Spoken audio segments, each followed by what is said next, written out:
menu, look at everything, and then go back to the bathroom and wash my hands. I hate to break this to you, but the table that you were at was someone sat there before you, and all the things that you're eating with, someone else touched. I understand it, but it doesn't mean that my hands are touching the table, Pat. Like, my hands are not. I'm not putting my hands flat on the table. You're touching the table at some point. No, but I'm not putting my hands on the table, Pat.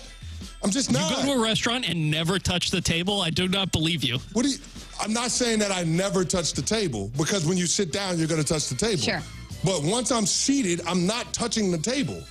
I'm just not. Like, I want to keep my hands clean because I'm going to need my hands to eat. Like, those are my tools I got to fight with. But you're touching the silverware that someone placed on your table. Well, my silverware is wrapped in one of those fancy napkins and all that stuff. So. Right, but somebody had to touch the silverware to put it in a napkin. Yeah, or the glass that they bring you your drink in. Come on, guys. Don't do this to me. Y'all know what I'm saying. Y'all know what I'm saying. No, you're too paranoid. The menus harbor germs. It's a fact. It's one of the nastiest things in the restaurant. You know, chefs touch your food without gloves on. Okay, Pat. Thanks a lot. Appreciate that. Vivid Seats is your ultimate destination for basketball and hockey this season. With a game-changing rewards program and an unbeatable selection of tickets, they make it easy for every fan to watch their favorite teams and players in action. Catch every one-timer and buzzer-beating 3 live and in person from your favorite seat. Plus, every ticket is backed by a 100% buyer guarantee, giving you peace of mind with every purchase. Don't miss out. Visit vividseats.com or download the app today. Vivid Seats, the official ticketing partner of ESPN.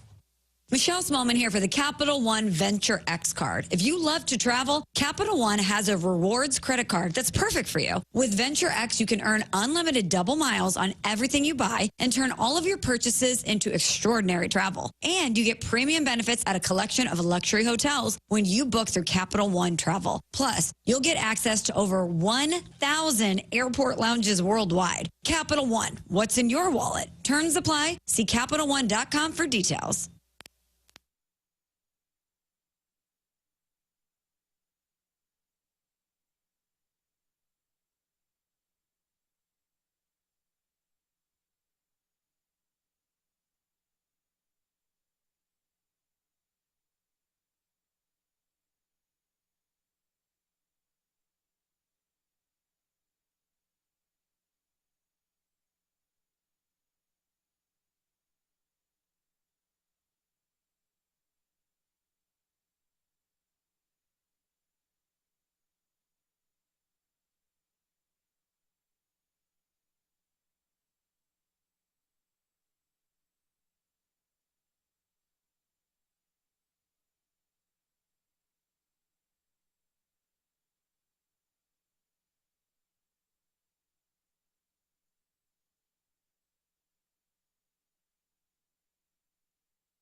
7 o'clock in St. Louis. You're listening to TMA. It's presented to you by Brown and Crouppen. This is 101 ESPN and the TMA STL YouTube channel. Tim McKernan, Doug Vaughn, Martin Kilcoyne, Little Jackie Papers, they call him, Doug. He's on the ones and twos. I saw him standing over there. Hello, Jackson. Hey, Papers. Hey, everybody. Do you know, Tim, nobody has a direct line to number 18, one of the hottest players in the NHL, like Jackie B? Yeah, you guys kind of have bonded. Well, one could say, depending on your definition of the word. Doug, what is your definition of the word bond? Bonded to become close friends. It's like you called him yesterday and said, what are you thinking tonight, man? What do you think? It's going to be a tough matchup? And you're going to grind a little bit so you guys talk on game day? Yeah, we break it down. Or you text him. Yeah, I send him motivational quotes. And then after the game, do you chop it up? I like that term. Usually, yeah. Yeah, we chop it up and break it all down. So I'm prepared to come into the program with inside information. Okay. Tim, before the show, I said, how do you communicate with Bob Thomas? And he said, I text him during the day about coming on the show. And he said, 11 o'clock last night after a game winner, I get a text back that says, yes. Yeah, that's all you need. All you need. What time will he join us, Doug? This is the Stiefel dossier. 9:30, right in the heart of the Mark Hanna Evergreen Wealth Strategies 9 o'clock hour. Yeah, I'm a Mark Hanna lemming. And then Joey Vitale will discuss a potpourri of topics, would be my guess, Martin. About 3% will have to do with the Blues and the game of hockey. Otherwise, he will just babble incessantly, like my buddies in Columbia in the late 90s, and they really wouldn't go to bed for days. Is that the new underpinning of the segment? Babble incessantly. Well, I assume on a post-Penguins game, it's going to be mostly Sidney Crosby talk. It's going to be Sid the Kid? I would imagine. What time is that taking place on the dossier? 9 to 9:05-ish. I'm working on it. Uh-oh. I'm just trying to make Doug, I just picked up a read. I'm going to call. I feel like I could raise here, but I think he's going to bet into me on the turn, so I'm going to call him in position. I want to be, we agreed on 9:15. That's before Bob Thomas told me 9:30. I like to space that out a little bit more to give us more runway, as John Mozeliak would say. Need runway here. This is a need runway. Yeah. So you're pushing him a little earlier. What happened to the 8:15? Because the guy's up. The guy's been up for 3 hours. It was requested. He requested it.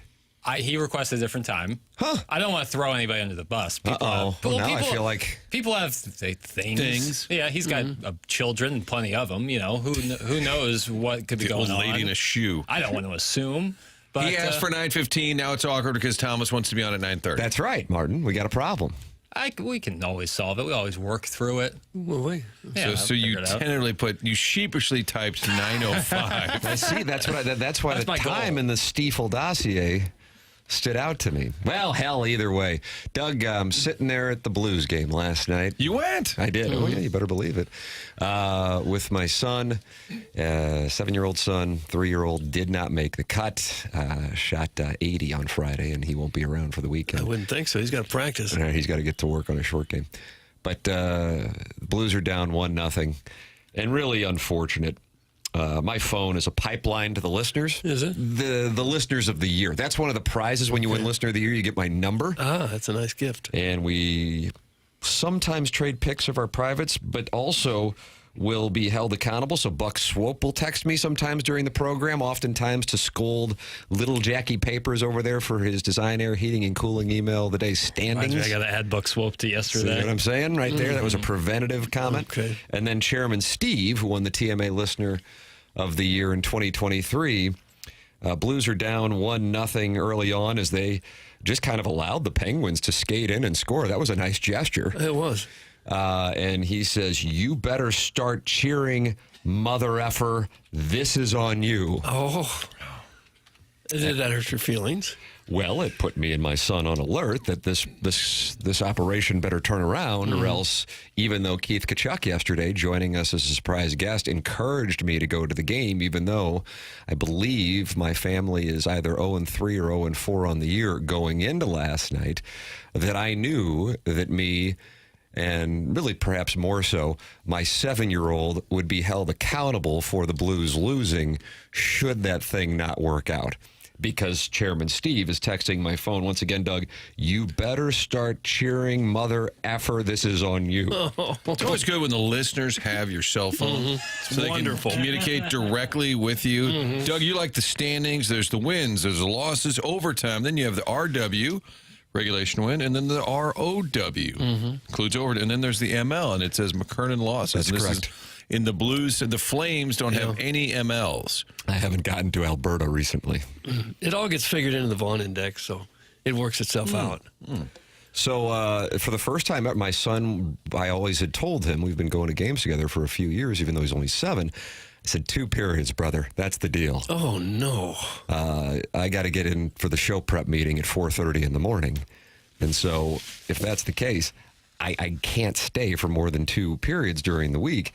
And he really wanted to stay for the whole game last night. And I said, hey, I understand that. You're 7 now. You're all grown up. You're all grown up, and you're all grown up. Let's make a compromise. I like to reach across the aisle, Doug. And I said, we'll leave at the very earliest halfway through the third period. Oh, no. 9:20 left. Stoppage in play. We're going to head on out. Oh, no. And as we're walking out, we hear the Penguins score on the power play. And I'm going, still not going to happen.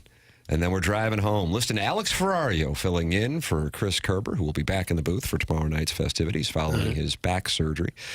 And Joey Vitale on the call. And as we're pulling into Carport Village, wow, the Penguins tie this thing up. And I'm thinking to myself, I don't want to go in and do the show tomorrow. Really? I'm going to be held accountable. Well, I don't know how you could do that to the kid. What time was it at that point? About 9:40, 9:45? He actually, as we were driving back, he goes, is it 9:25? And I said, yeah. He goes, that's late. I go, good for you. Good for you for paying attention to that. So he was okay with this? Oh, yeah, absolutely. Really? Oh. Yeah. Mine would have screamed bloody murder. We went to dinner beforehand, Billy G's. He loves the trashed wings at Billy G's. Maybe a blame vodka him? tonic. Yeah. Scotch. He's a Scotch guy. Single malt, not because it's trendy, but because it works. Got trash wings, a burger, fries. Then at the game, got a hot dog. Then an usher was kind enough to say how I was actually treated as a young tyke on the south side. Hey, little boy, would you like some ice cream? That's what the usher said, and was holding an ice cream sandwich. Huh. Yeah, of course. And I took it from him. So he really took in some calories. So he was on a high from that. But then, as we're driving in, the Blues are now 4-4, and I'm thinking to myself, sweet mother of mercy, they're going to blow a 4-2 lead. I'm going to be blamed for it, and all hell's going to break loose. But then, friend of the show, Jackson's text buddy. My text buddy's Chairman Stephen Wildwood. My text buddy's Buck Swope. Jackson has Robert Thomas texting him after he wins the game, probably from the room, as a matter of fact. And Robert Thomas saves my family's ass with a game winner. How do you do? Well, I'm fine. I just, I know that's a difficult family decision to make sometimes, to leave the game, all that excitement going on. He's effing 7. I know. I think the irony is he's missing school today because he's sick to his stomach, Doug. He's throwing his guts out and throwing up. He wanted another hot dog after the second period. Oh, you needed Uncle Doug there to say, do you know what those hot dogs are made of? Oh, my God. Yeah, you wouldn't eat that if you knew. But Robert Thomas in overtime makes it 11 in a row, tying a franchise record set by the 2019 St. Louis Blues. Doug, here is the call of the game winner last night at Enterprise Center. Up at the blue line. Kyrou skates in, drops it off to Thomas. Thomas takes a shot, he scores! Robert Thomas, the overtime winner, as the Blues flood the ice to tie a franchise record for 11 consecutive wins. Nice job. Nice call. Alex Ferrario. Yeah, he does a great job. Good for him. Absolutely. Yeah, he sounded like he'd been doing it every night for years. Yeah, he did a great job filling in. Agreed. 11 in a row. 2019, Doug. That wasn't much of a year, though, so this doesn't really comp to anything. Well, it's just like 2019. Oh, yeah. I'm telling you, it's just like it. They got hot in 2019. And they won the baby. They did win the baby. Yeah. They steal any babies? They stole Boston's baby. Yes. They stole the Sharks' baby. They stole the Stars' baby. They stole the Jets' baby. This is now says watch out for Rask. This is now the finest hockey club ever assembled.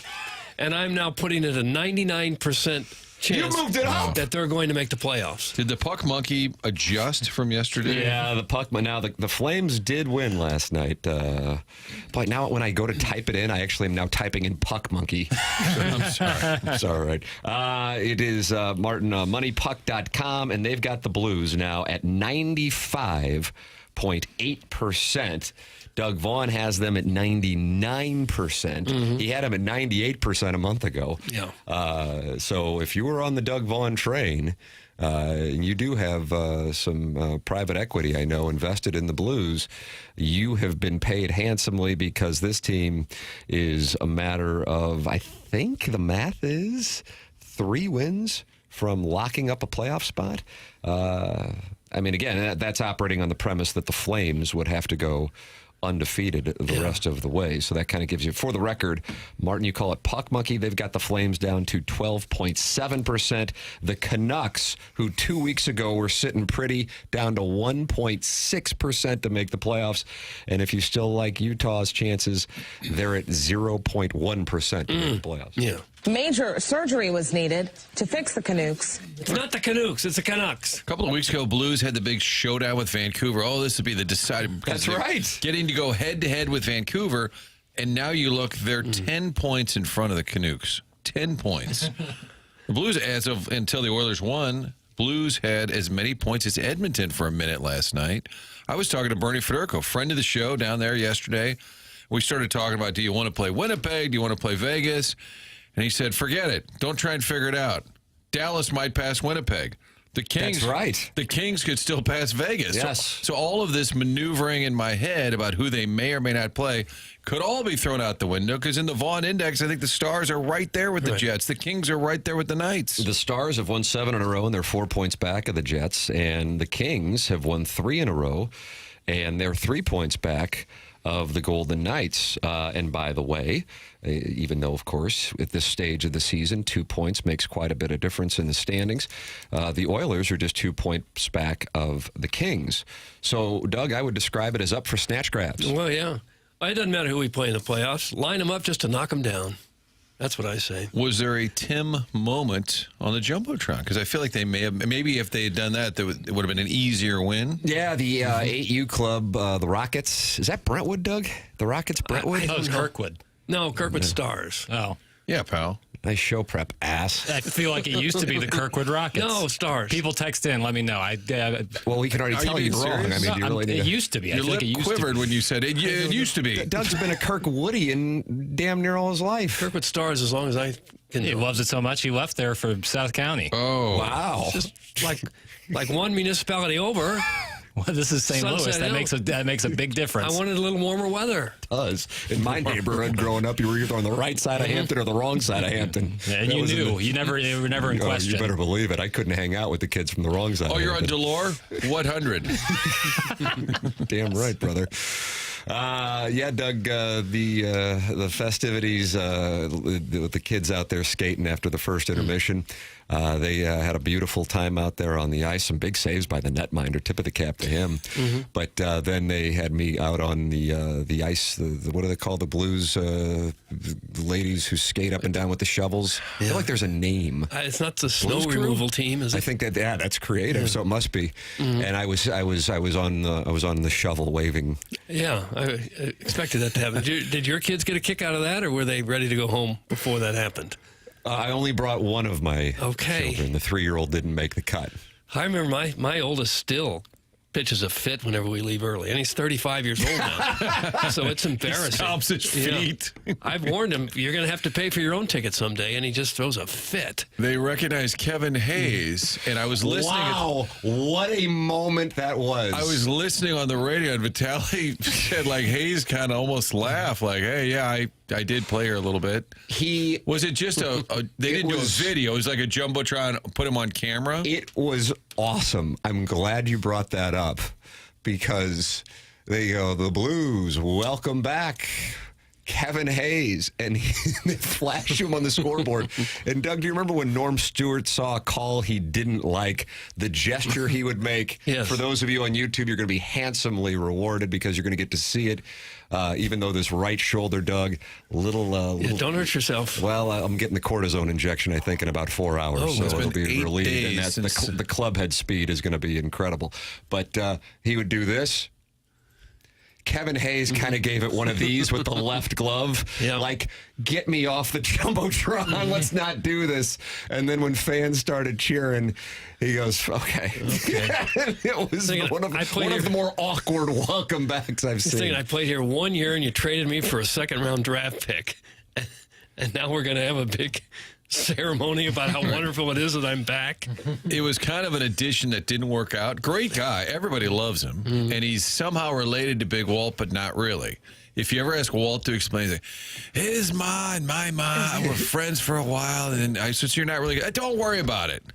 It's none of your business. None of my business. Kevin Hayes probably doesn't need to be acknowledged.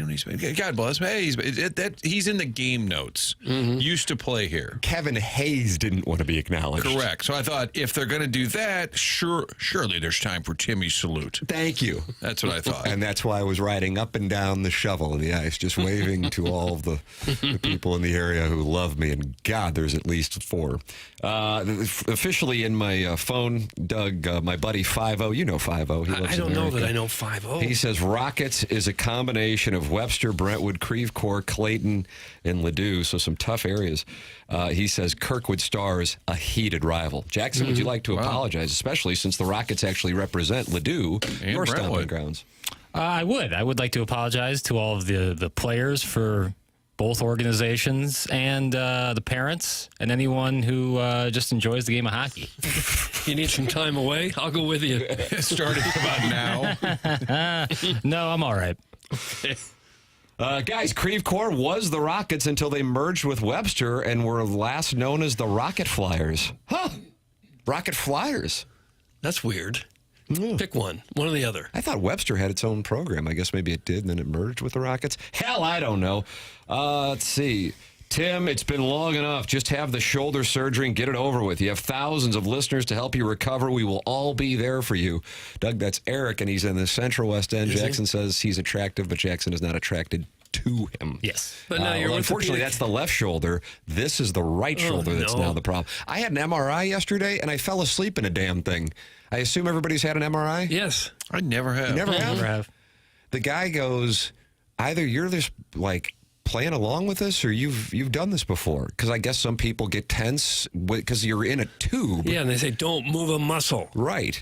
But I've had like 5 of them at this point. So I'm just kind of like, he goes, you want any music? I go, I'm fine.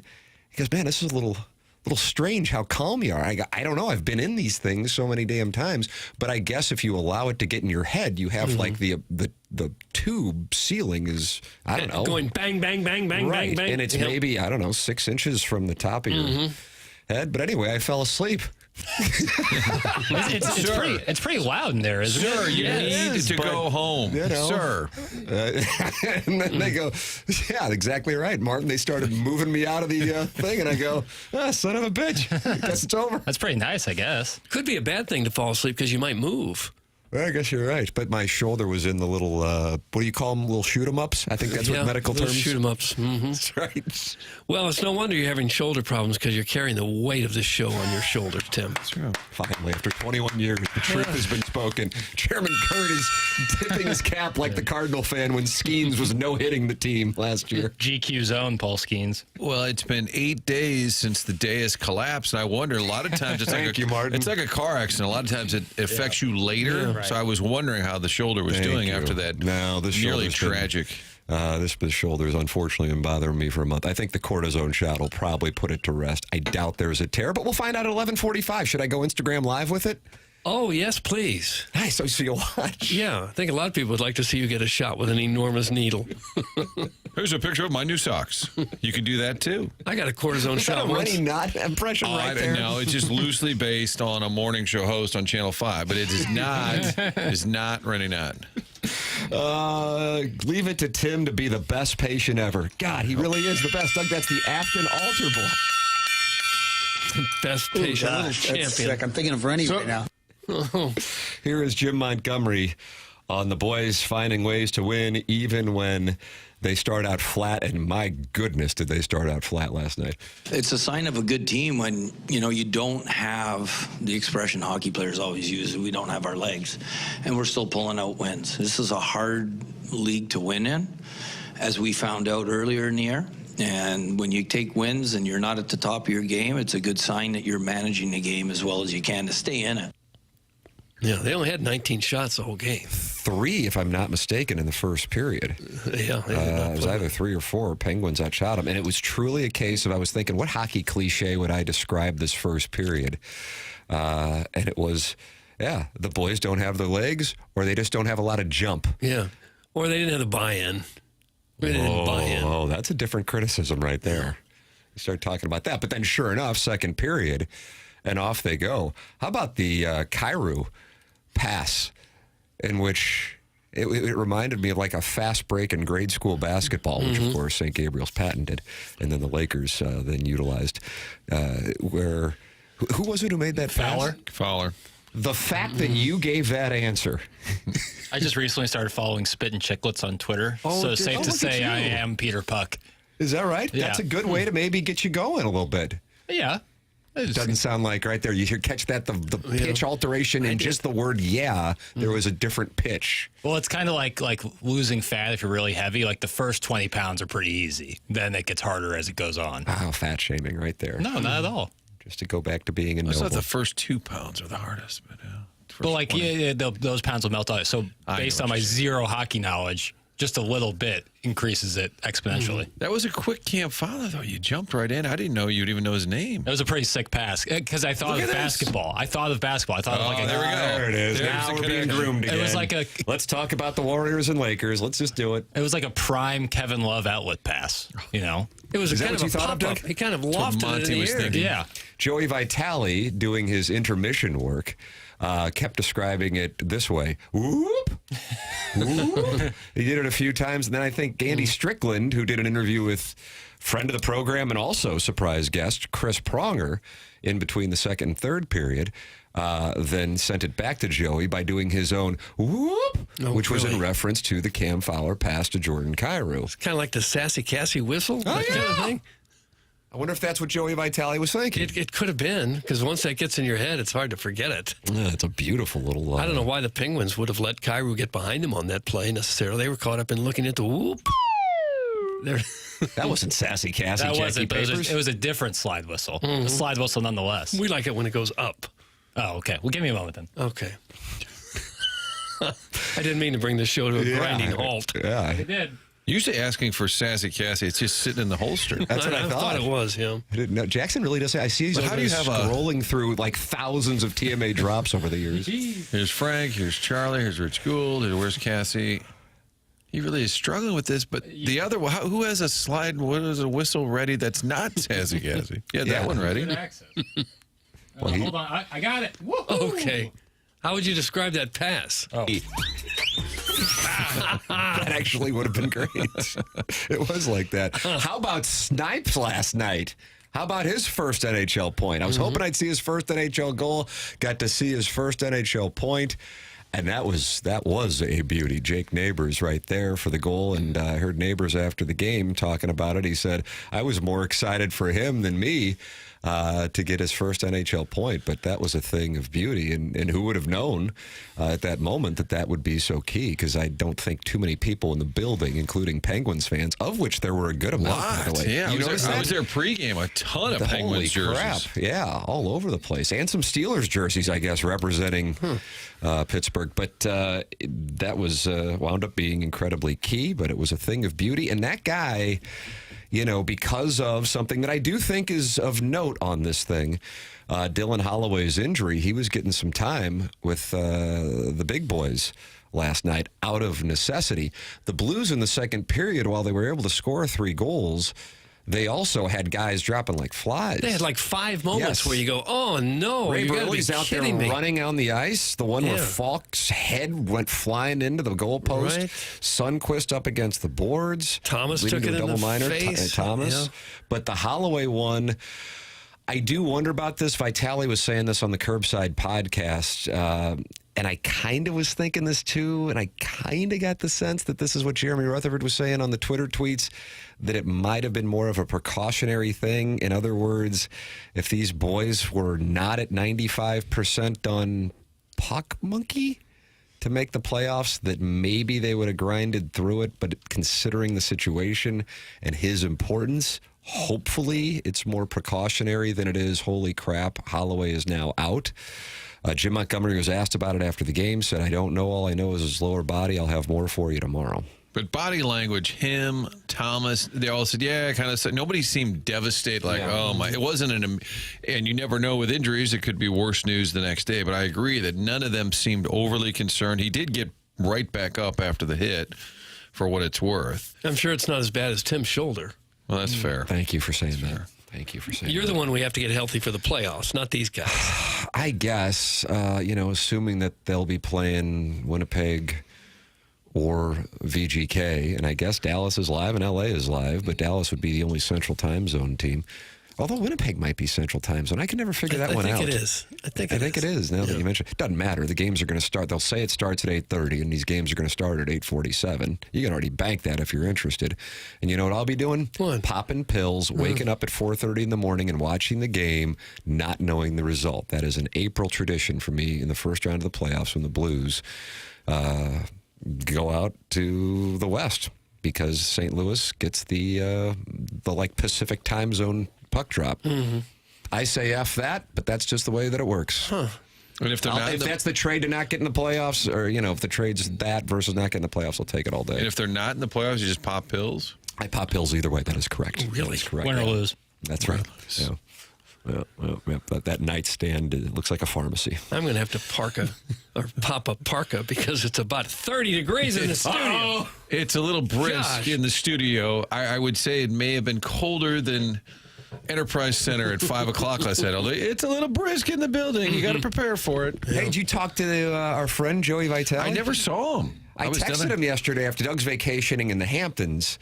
You're missing next Friday, Monday, and Tuesday. Mm-hmm. Am I correct? Well, let me check. That's what I was told. No, I told Tim, I said, I'll see Vitale down there. Yeah, because I texted him. He didn't get back to me. I sat and talked to Rivers. I sat and talked to Federico. I saw Strickland. I saw the whole crew. Never saw Vitale. No, but he was on the call. And I texted him. I said, hey, you want to come in for because we know that most guys don't want to come in for all 4 hours. Martin and I, hell, Martin doesn't even want to come in for all 4 hours. No, think about it. Too close to home. I'm here Tuesday. I'm off Friday and Monday. Oh, is that right? Okay. So fair enough. The 11th, 14th. That's right. That's right. So if Vitale wants to be here, great. If not, Chairman Steve and Buckswell will just text him and say, I'd love to be there. And, That'd be great. Wouldn't that be wonderful? Well, no. Jackson just shook that off, I see. I was kidding. Yeah, the chairman just made the Kevin Hayes look when they put him on the Jumbotron on that one, and I retweet chairman there. That was an audio retweet by Jackson Burkett. It was an audio retweet. Yeah, I didn't mind it. 7 o'clock hour here, TMA, your Stiefel dossier. It seems like our guests are fluid. Robert Thomas, 9:05, but question mark? Joey Vitale, 9:05. Robert Thomas, 9:30? We're working it. Robert Thomas is at 9:30. We can bully Vitale. We can. I just don't know what the hell he's doing. Who knows? Maybe he's getting in a good breakfast. You think so? Like a 3-hour breakfast? He eats like at 4. Yeah, that would make you think I don't know. Maybe he's eating lunch at 9 o'clock. Yeah, that's more likely. Martin, Rusty Pecker, who I believe is new this week with Jackson's policy of adding text names. If you don't have one, you got today and Monday, and then that's it. 314-399-9646 says, we want Charlie! With, I think it's 5 exclamation points. That's Martin and I were texting yesterday. Charlie would certainly be, I think Chuckles is kind of like, I don't know if I really want to do it. But, he came in, he's come in once or twice since we've I think he enjoys being here. He just doesn't really like an hour. The whole actually coming here. Like once he's here, he's fine. It's kind of like going to the gym. You're like, and then you get there, it's fine. Mm-hmm. But the idea, right in 2025, especially if you're more in the Doug, would you call it the podcast kingdom? I wouldn't say that. Where Charlie is. The idea of coming into a studio is a little dated. And so he's like, I really got to come in, be happy to do it. Can you just punch me? Like what Brad Thompson does. I think when Jamie Rivers is on the road, he does it. Yeah. The Airlink? The Airlink, exactly. When I was doing the show from spring training, I guess that was in 23. Yeah, maybe we just say, come on the Airlink. Come on the Airlink. And then just hang out for, it doesn't have to be the whole show, but if you're doing go get breakfast with the family. Yeah, if you're doing it from home, you'd think, I could do it an hour or two. Suddenly, though, then you're Don Imus on the ranch in New Mexico, and everybody's in New York. Oh, what's that? What's that? You know, just say, what's that? The rest of the show, all 5 of them are in New York. He's sitting at his ranch with the big old cowboy hat, and the guy would make a joke in New York. Oh, what's that? Because he couldn't hear it. And I'm like, oh, that's great. Get Cam Jansen on! Oh, Martin and I were texting about that. Love Cam. Listen, we're on the same page. There's no need for anger about it. We're kind of on the same page. We did build this MFer, if you forgot. And so we were interested in Cam and Chuckles. We want the cat on. I don't know if the cat wants to come on. Meatloaf. So the same people that we're interested in. But the issue is Cam might be like, I think the Blues are on the road, right? So I don't know if he's traveling because they're going west next week. Yeah, Tim and I were texting, and I said, we don't need to go full behind the curtain, but I said, what do you think of the studio stop-bys? And I gave a couple of studio stop-by guy. Yeah, a couple of candidates to stop by and just visit for a little bit. So we're in talks with a lot of people. I'm putting on my Jackson hat, not my laser hat, but my Jackson hat where you just sort of say we're talking to a lot of people, and we'll see what happens. Big Tuft wants Brian Huffman to do the email of the day. Doug, how do you feel about that? Well, it's got no filter. No, he'll read anything. Great. And his name's Hoffman, yet Frank called him Huffman for a good 10 years, I want to say, on the all-new. That was my favorite part. I tweeted the other night about, we have a sports show now. Sports Final is Monday through Friday at 10:30 at night, and I tweeted, hey, checking with corporate, maybe Rich Gould, Charlie Marlowe, Zach Choate, maybe they can be allowed back in the building. I was just kidding. Rich Gould responded and said, can't, having my heels scraped. Heels scraped? And I didn't know if he was kidding or if he really was getting his heels scraped. Gaping holes. Yeah, how about that? I took that as like you scraped the dead skin off the back of your heel or something? I've never had to have that. I think Tim missed the last Uncle Rich call-in. Was that when you were in Wichita? I was enjoying spring break in Wichita. That's right. Yeah. That's when he said he was in orgy season. He had neck pain, and so he decided to go sing karaoke at a Korean restaurant / karaoke. Yeah. Where the Asian lady greeted him at the door and asked him what private room he wanted. It was clearly a massage parlor. So we don't think you were at a karaoke joint. Then I looked it up, and it's a real thing. He said, "Well, $20, give me a couple of songs." Get Cam or we riot. That's from Sharon, and she's in Sanibel, Clayton, Maui, and Michigan. And there's going to be rioting in the streets? That's what Sharon, I guess there's going to be a riot in Sanibel. I think she's still there. I bet there's never been a riot in Sanibel. I think you might be right about that. Get involved on the program. So many ways to do so. The Air Comfort Service text inbox active. And listen, you got today and you got Monday to get your text inbox name in, and then Jackson cuts you off until May 1st. That's it. He cuts you off. 314-399-9646. The Michelob Ultra YouTube chat has 262 friends gathered to talk it over. The TMA remote lamp would like us to have Trish Brown come in, Martin. You remember her from Cam O'V's Weather. Right, from years ago. Gosh, she left in like the mid-90s, I think. But Channel 4, and I don't know, Doug, you may have worked there, every ratings period, guess who's coming back? We're bringing out, if you're the main weather person, you're like, oh, that's great. The big ratings push was to bring back the really popular. Yeah, people loved her. People loved her. And they would bring her back during the ratings from where, Omaha or something? Omaha, she was in Nebraska, yeah. And the promo worked on you, didn't it? Sharon can just go knock on Cam's door since she knows where all the Blues live. That's from producer Joe's ass scab. Oh, gosh. Can we get a holiday drop saying creepy? That's right. Holiday was not on board. And also, you're welcome to call in. Collier and Thompson phone lines 314-974-0101. And of course, the Design, Air, Heating, and Cooling email today, the morning after at InsideSTL.com. TL.com. That is how you can email into the program. That's brought to you by Design Air Heating and Cooling. That's Seth Goldcamp. And Doug's a client, Martin's a client, and I'm a client. And I am thrilled that I am a client because that means I've been working with the best for the last decade. And Seth has been working with us for the last decade. Longest running TMA sponsor. Online at designairservice.com. Doug's sweet mother of mercy. We have a high of 48 on Sunday and a high of 49 on Tuesday. And then the weather gets glorious next week, just in time to sit inside and watch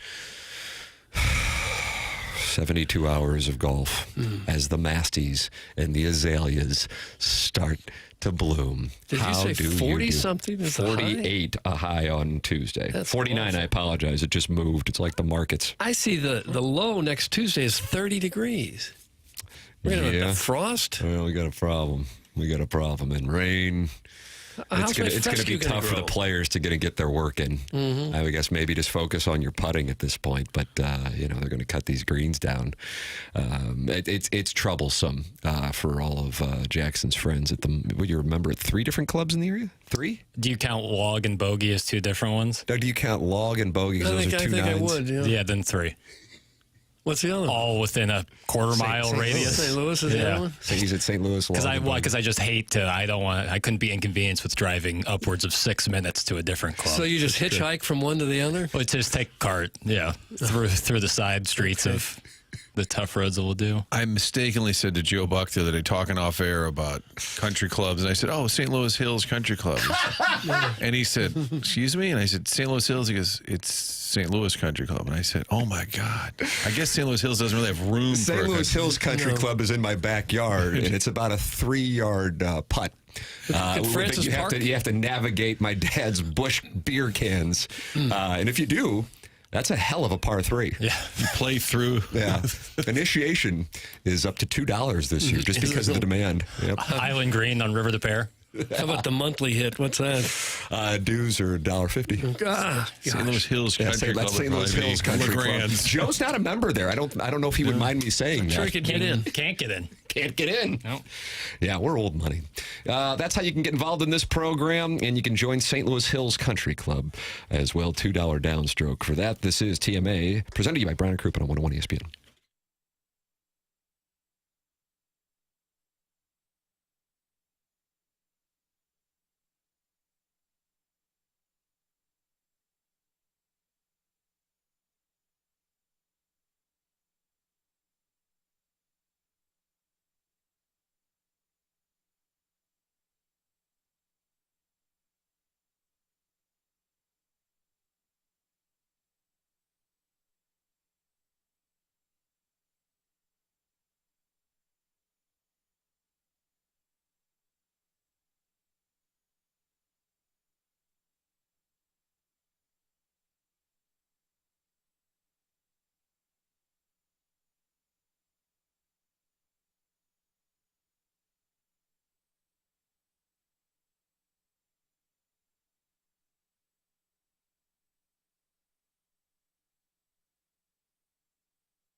49 years in the making. Stanley Cup is ours for the taking. We got this. You can't stop this. From the bottom to the top, we drop hits. Tarasenko, Braden Sheen, Pietrangelo. These boys are mean. Thomas setting up the back end scene. Running the ice so fresh, so clean. Sharpen up the blades. Blood, sweat, and tears over decades. Went from last place in the whole league to the best in the West on the dig deep. Boston Bruins versus St. Louis Blues. 1970 rematch feud. Stanley Cup finals going down. Who's the best? Pound for pound, load your players with Gloria. I can feel a sense of euphoria. One more round, that's what's up. St. Louis Blues are coming for the cup.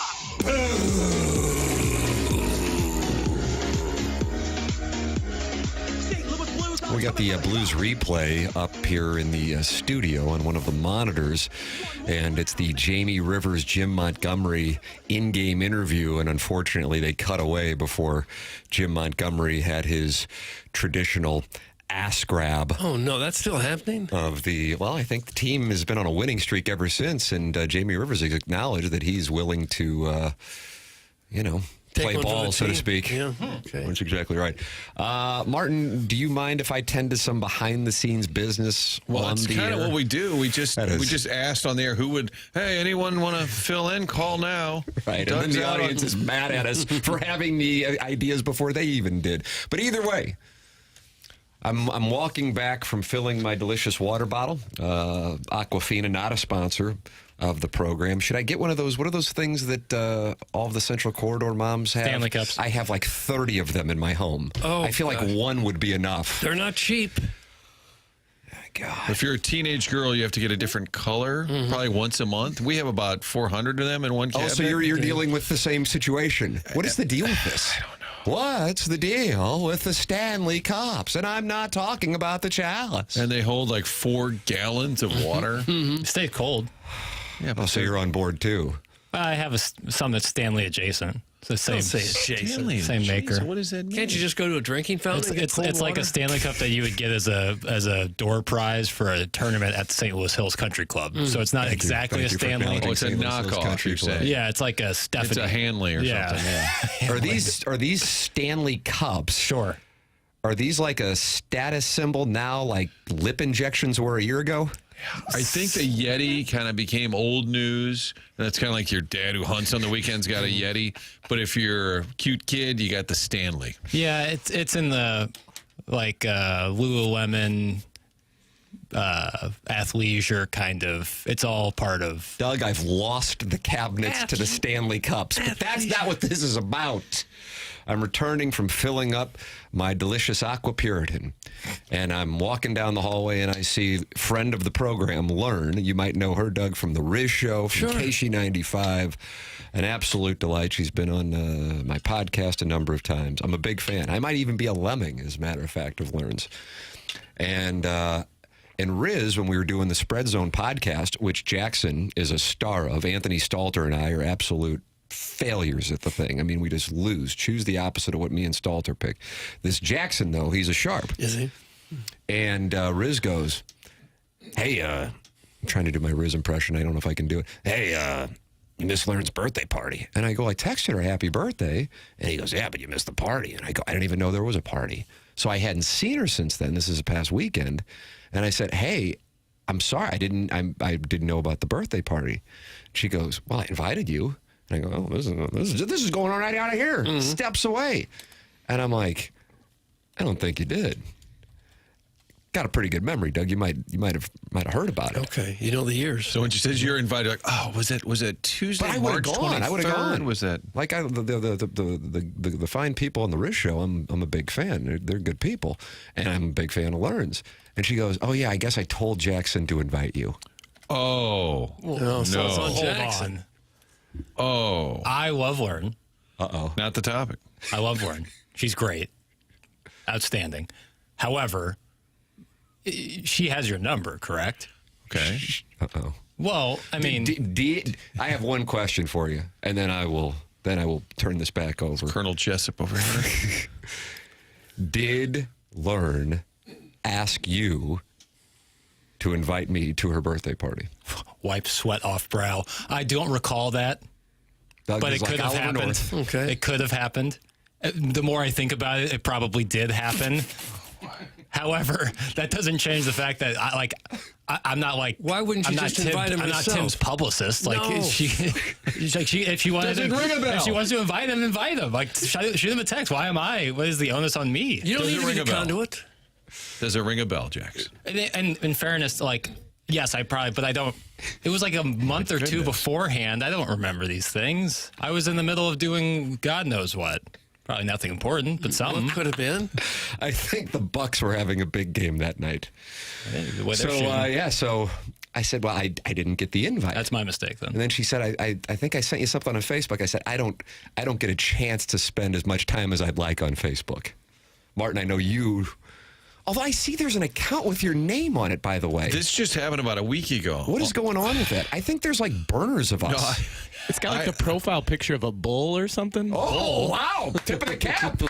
Like Jackson announced yesterday he doesn't have the build of a bull. Like Martin with like one of those nose rings like a bull has. There's something weird going on where Fox 2 started a page for me, but there's a second page, and I get on my phone notifications. It'll say, Jackson Burkett's on Facebook right now, looking to talk or something. I am? No, but by way of example. So fair. one night I had all these notifications, so I opened it up, and I don't know my password, but my desk computer at work opens it up. So I just started, oh, look, friend requests. I hit about all these friend requests from the last year. So I just started clicking them, and my wife goes, are you on Facebook? I said, I opened it up because I kept getting all these text messages. So there is an account that is real. And that is truly yours. Yes, but and I'm not. why did you choose the avatar of the bull? Now that one, I think the two Fox. There's another one with me and Jerry Lewis. That's the real one. Jerry Lewis? Yeah. That's the real Facebook. You worked with Jerry Lewis. We had a photo shoot in Las Vegas in the summer of 1993. I repeat many stories, but this one, we're all wearing tuxedos. You had to have a tuxedo for the promo shoot because everybody's doing the MDA telethon. I met Mike Bush for the first time in the summer of 93 at the telethon convention. So everybody gets these photo ops with Jerry Lewis. There's 100. There's Tom from Tulsa, Bill from Buffalo, and Martin from Rhinelander, all just lined up to meet Jerry Lewis. And he's 100% serious. I was watching this happen. I said, I thought he'd be wacky. He's like, hey, Tom, how are you? Tulsa, great. Love it. Okay. Pictures, smile, turn, boom, boom. Just couldn't be more kind of flat. And I got up there and he goes, wow, who's the tall guy? And he just does, he did like a whole bit. Wacky Doug, Jerry. I'm picking up a read. Really? And I thought, this is just bizarre. And I have these pictures of me and Jerry Lewis that have made the round. So that is my official Facebook page. When you see Jerry Lewis, Doug, you know I mean business. I think he had the reputation for being kind of a weird guy. That's why he and Dean Martin broke up. They broke up. They were a big team. They were a huge yeah. team together. And Dean Martin finally said, I can't take this guy anymore. Because just too wacky. Mm-hmm. So was your encounter with Jerry Lewis similar to what producer Joe experienced with the delightful Andy Dick in Las Vegas, Martin, in which we were all in a, Doug, were we in a cabana at the late Hard Rock Hotel? I don't know. I wasn't there. And Andy Dick came up in a Speedo tuxedo, and for whatever reason, his buddies, their teeth seemed like there was some kind of effect on their teeth from something. I don't know what it was. And he walked up to my friend, wonderful Pot Limit Omaha player, by the way, and he's probably, 6'5" or so, and he ran his finger down his boy cleavage and said, ooh, you're a tall one. Oh. That's what Andy Dick said to my buddy. Again, wonderful PLO player. Was that the same? Did Jerry Lewis run? No. I think Andy Dick gives off a certain vibe. I'm in me undies. Was that him there? That's him right there. He gives off a certain vibe, and his last name, is kind of key to the conversation. And no, I didn't think it was that. I think just Jerry was getting bored and decided to kind of go wackadoodle for a minute to kind of please the staff. Like, he still got it. It's still wacky Jerry when Nutty Professor when he feels like it. But I was kind of embarrassed because everybody in line then, instead of looking down at the ground, looked up like, what's going on up there? Like I had goosed him. He had been flat, and then all of a sudden you walk up and he's alive. Wow, look at this guy. Tall. Whoa. Oh, my goodness. And then he shrunk down and looked up at me as if he was 3 feet tall. It's not like you're a 7-footer or anything. And I was 25. I knew who he was, but I didn't really know the body of work. So I was like, oh, okay, Mr. Lewis, thank you so much. But it was not, I don't think it was akin to what was going on with the other fella. Andy Dick, Yes. who producer Joe would later wake up about 8 hours later, and Andy Dick was in his room. How can I prevent my anus from bleeding? Oh, have you seen that video on YouTube of Jerry Lewis as an older guy where a kid comes in to try to interview him, and he just couldn't be a bigger jerk to the kid. Yeah. Just ripped him, everything the kid said. It was really uncomfortable. Yeah. Yeah, I think Martin hit it off with him. Yeah, apparently our 30 seconds of shtick together. It had to be brutal for him. I mean, there really were like 100 of us lined up. Well, he raised millions for that charity, though. Give him that. And it just kind of flamed out. Mike Bush might still do something because the cause The Labor Day telethon. Yeah, I mean, it's still a great cause, even after the Jerry Lewis. I think you would always have Norm Crosby sitting there next to him, right? The kind of random Vegas-type stars. Lived to Wayne Newton never 91. get in there? Lived to 91 years old. Jerry Lewis. It's a good life. Yeah. We'll take your Jerry Lewis. King of comedy. I don't know. I am afraid to do a follow-up on the producer Joe Andy Dick. I apologize. I'll take your questions on it. I mean, so I'm new here, but I'm going back, kind of like people rewatch The Sopranos. I'm going back and listening to seasons. You know. Yeah. What are you in season 4 of TMA? I got to about season 7, and I think you were sideways with ownership, and they were kind of terrible owners, so it doesn't narrow it down. And then there's a weird guy who calls in every week and becomes part of the show. That doesn't narrow it down. Right. But I missed It's kind of a theme to the program. I missed the episode where Joe wakes up and Andy Dick's in his room because that could be really problematic. It's a fine observation. I was playing in the 2008 World Series of Poker main event, and producer Joe went out there. A bunch of buddies also were playing in it.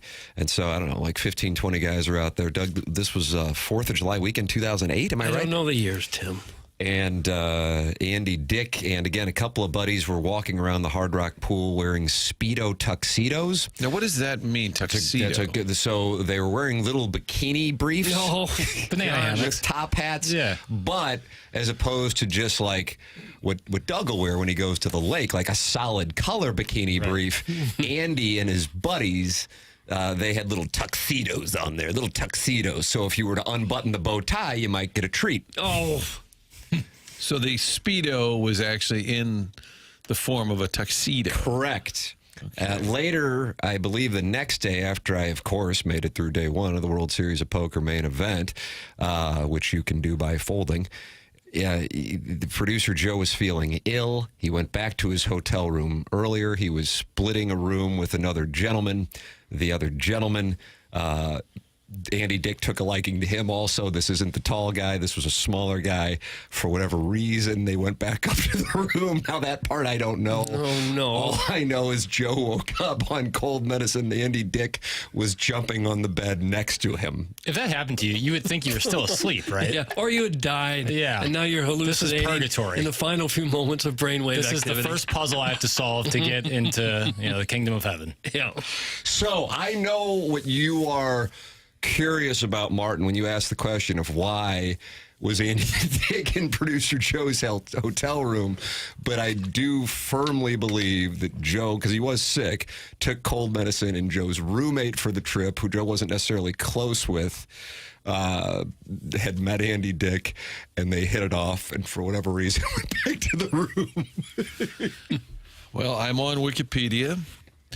Andy Dick from 1986 to 1990. Were those the years, Doug? 86 to 90. I think that's correct. Andy Dick was married to Yvonne Kowalczyk, with whom he has a son. Right. Who was born in 88. Also has a son and daughter with Lena Sved. In a 2006 interview with the Washington Post, Dick said he is bisexual.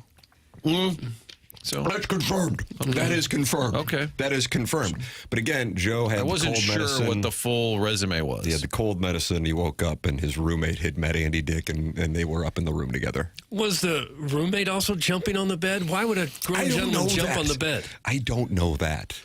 If Joe wants to call in, he is welcome to. Or Andy. Or Andy Dick. I know he live streams from L.A. 314-974-0101 is how you can call in if you want to. Those are the Collier and Thompson phone lines. If you want to email in about your experiences with Andy Dick the morning after at InsideSTL.com, that's a way you can participate. in the program as well.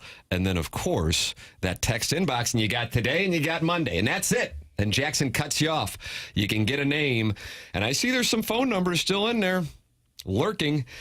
You can get a name, and then you will improve your chances of being read on the program. Although this one that I just saw from the 217 triggered something that I saw from Jeremy Rutherford last night that I thought was super intriguing. Martin, I bet you saw this. Doug, I bet you didn't see this. Okay. Braden Schenn, Sidney Crosby, Jimmy Snipes. Does that trigger anything for you? Yes. Okay, so you know. Jimmy Snipes is living with Schenn. That's correct. And Schenn is buddies with Crosby. Okay. And apparently Sid, the kid, was hanging at Schenner's house on Wednesday night. Yeah, and so having dinner. So Jimmy Snipes is just living in Braden Schenn's house like, oh, my God, who's coming over? Ding dong. Oh, it's Sidney Crosby. Yeah. Talk about an initiation. At the door. Who would you rather open the door for, Sidney Crosby or Andy Dick? Be honest. Mm-hmm. Crosby. How much Benadryl have I taken? This is what the JR tweet said. Snuggerud is staying with Schenn, and last night Schenn had Crosby over to his house. So guess who got to hang out with Crosby? Snipes says, quote, "It's crazy. I grew up watching him, and he's my favorite player. I had a fat head of him in my room growing up." So, Doug, the fat head comes to life. He opens the door, and there's 87. All right. Well, Snugsy's in the league, too. He's one of those guys now. Wow, you have to get used to that. He said how exciting it was to be sitting on the bench and watch Patrick Kane skate by on Tuesday night. Mm-hmm. Wednesday night, he opens the door and there's Sid the kid. Yeah, pretty cool. Well, Snuggerud Doesn't sound like you're that excited about it. No, I'm just saying that he's in the group now. He's one of those guys. He's on scholarship, too? Yes, and there's probably going to be some kid with a Snuggerud fat head on his wall someday. So, yeah, I'm sure it's a shock to the system when you first get in there, but he's beaten the odds. He's a fantastic young player, and he's going to be a star himself. It is a great tradition, right? Robert Thomas grows up at the Kachuk house. I think Schenner had somebody else live with him. I'm trying to remember. That's on the team now. Gusarov? I don't remember now. I think it was Gusarov. That's right. I don't think Vitale's too happy with Schenner because he had Sid over. Yeah, I wonder about that. I actually think Joey said that last week. He goes, he'll probably get together with Schenn. I think he said that they're kind of buddies. But then Snipes got to be there. How great is that? We do like logistics. So when the young guys come up, they find a teammate's house to bunk in? Is that how it works? I think they just sort of step up and say, hey, you can live with me. Willie McGee lived with Ozzy. Yeah, Jackson lived with me for the first 2 years he was on the show. Did he really? I lived in the carport. He did. He lived in a carport. So if it rained, scraps out the back door. It could be problematic if the rain was coming in from the north or the Everybody south. said Jakey Neighbors lived with Schenn before Snuggs moved in. Now, if you didn't have someone like that, well, I guess the team would put you up in a extended stay hotel They or could something? probably find a place, but I guess they don't do that in other sports, right? That doesn't Go seem down like there it. and It's ask. like when a Cardinal gets called up. I think they just live in a hotel. Right, I would assume. What hotel you think, Doug? Probably right across the street from the stadium. That's a good spot. You like logistics. Next time the birds are back. Hey, Victor, what's going on, buddy? Hey, whose house you living in? Nice. Where you I'm staying? sorry? What's your address? I think they hook them up with some places with like really short-term leases. So Probably so. that's what Ozzy's they joke do. was that he took him in to be nice and to be a veteran player, and he said 2 years later he's still there. And Willie said we did a Zoom during COVID because things were a little lean in the sports department. We had Ozzy, Willie on a Zoom, and we brought this topic up, and Ozzy's like, Martin, he wouldn't leave, and Willie said, hey, man, we were in Town and Country. Guys, did Kevin Hayes stop in too? He's happy to be back. That's from the co-founder of the Fairmount Park Players Club. Do you think he was there, Martin? That wasn't mentioned in JR's tweet. I don't think so. Everybody liked him. Seemed like a nice guy. Yeah, just didn't necessarily get excited about the welcome back last night on the scoreboard. I got to say, that's one of Army's strong suits, too, is when to bail. You know, not only that Brandon Saad had to go, and obviously Saad was happy to leave at that point. Kevin Hayes needed to be moved out. And whenever he had a deal on the table, he'd say, hey, you want a Yori Laterra? This guy's pretty good. And he has done a good job of moving on at the right time. And wasn't that trade a part of the Edmonton signings? Because didn't they have to... The second-round pick. Yeah, they needed That's to right. get rid of a exactly second-round pick. No, they needed to get one. Get one. Yes. give one. Yes. When they signed exactly Broberg right. and That's Holloway. exactly right. Yeah. That's what that article in The Athletic detailed on that whole I move. wish that was more. This was more of a tradition. Like, you'd come home and Tim's wife, I'm sorry, who's that? Oh, that's the non-gay. He's going to just live with us for a few months. Yeah. Taking under my wing. I know he wants to go to law school, but we all think the right move is to get into sports talk radio. You guys got some free housing? I just need a little room, a couple gift cards. I'll be fine. Just put me out back. I don't like to leave, though, even if you call the police. Anything left on the gift cards? Well, a lot of the producers would need your tutelage, Tim, so they can do a dossier and make a phone call with someone to see if they can come on the show. That's exactly right. Yeah, the things you need to learn in this craft, Doug. Get involved on the program. So many different ways to do so. Sharon and Clayton, very active, and she's, I guess, Doug, we can now confirm that she is not in town. She said, too bad I wasn't in town. I could have knocked on the door and seen Sid, Sheen, and Snuggie. Oh, gosh. That's from Sharon in Sanibel, Clayton, Maui, and Michigan. So that means she's in one of those other residences right now, not Clayton. But I guess that means she knows where Schenn/Sheen lives. Probably does. She seems well connected. She in Maui now? They're still down there in Sanibel. I bet she's still in Sanibel. I saw Schenn pregame, and in my head, I heard Sheen. I'm telling you, when he walked by, it's just a stupid show. It'll own your soul. Email in the morning after at InsideSTL.com. Design, Air, Heating, and Cooling. Email of the day. The Stiefel dossier seems to be fluid, but we are locking in Robert Thomas at 9:30. 9:30, Robert Thomas. Joey Vitale, 10 o'clock now? 10 o'clock. All right, fair enough. Cardinals with a day game today. Doug, it's the home opener at Fenway Park. Yeah. And so it's a day game in Boston. A lot of day games in baseball today because there are some home openers going on, some rough conditions along the East Coast. So maybe there will be some rainouts. At the very least, people are going to be playing in some cold weather in baseball. Cardinals with a day game in Fenway. Blues off today. Avalanche in town tomorrow. That is a pregame of 5 p.m. here on 101 ESPN and a puck drop of 6 p.m. for the Blues and the Avalanche. About 48 hours ago, I was wondering if the Blues could catch the Avalanche. That is now not officially put to bed, but the Avalanche have restored order ever since their comeback against the Blackhawks, and then they just skull pounded last night. So that isn't going to happen. It's just a matter of who gets first place in each one of these divisions at this point. The Avalanche beat the hell out of the Blue Jackets last night, and maybe what could be a Western Conference final preview, although I would probably bet against it. The Jets and Golden Knights did play, and the Jets went into Las Vegas and shut them out 4-0. So that was what brings the LA Kings into play as a possible opponent.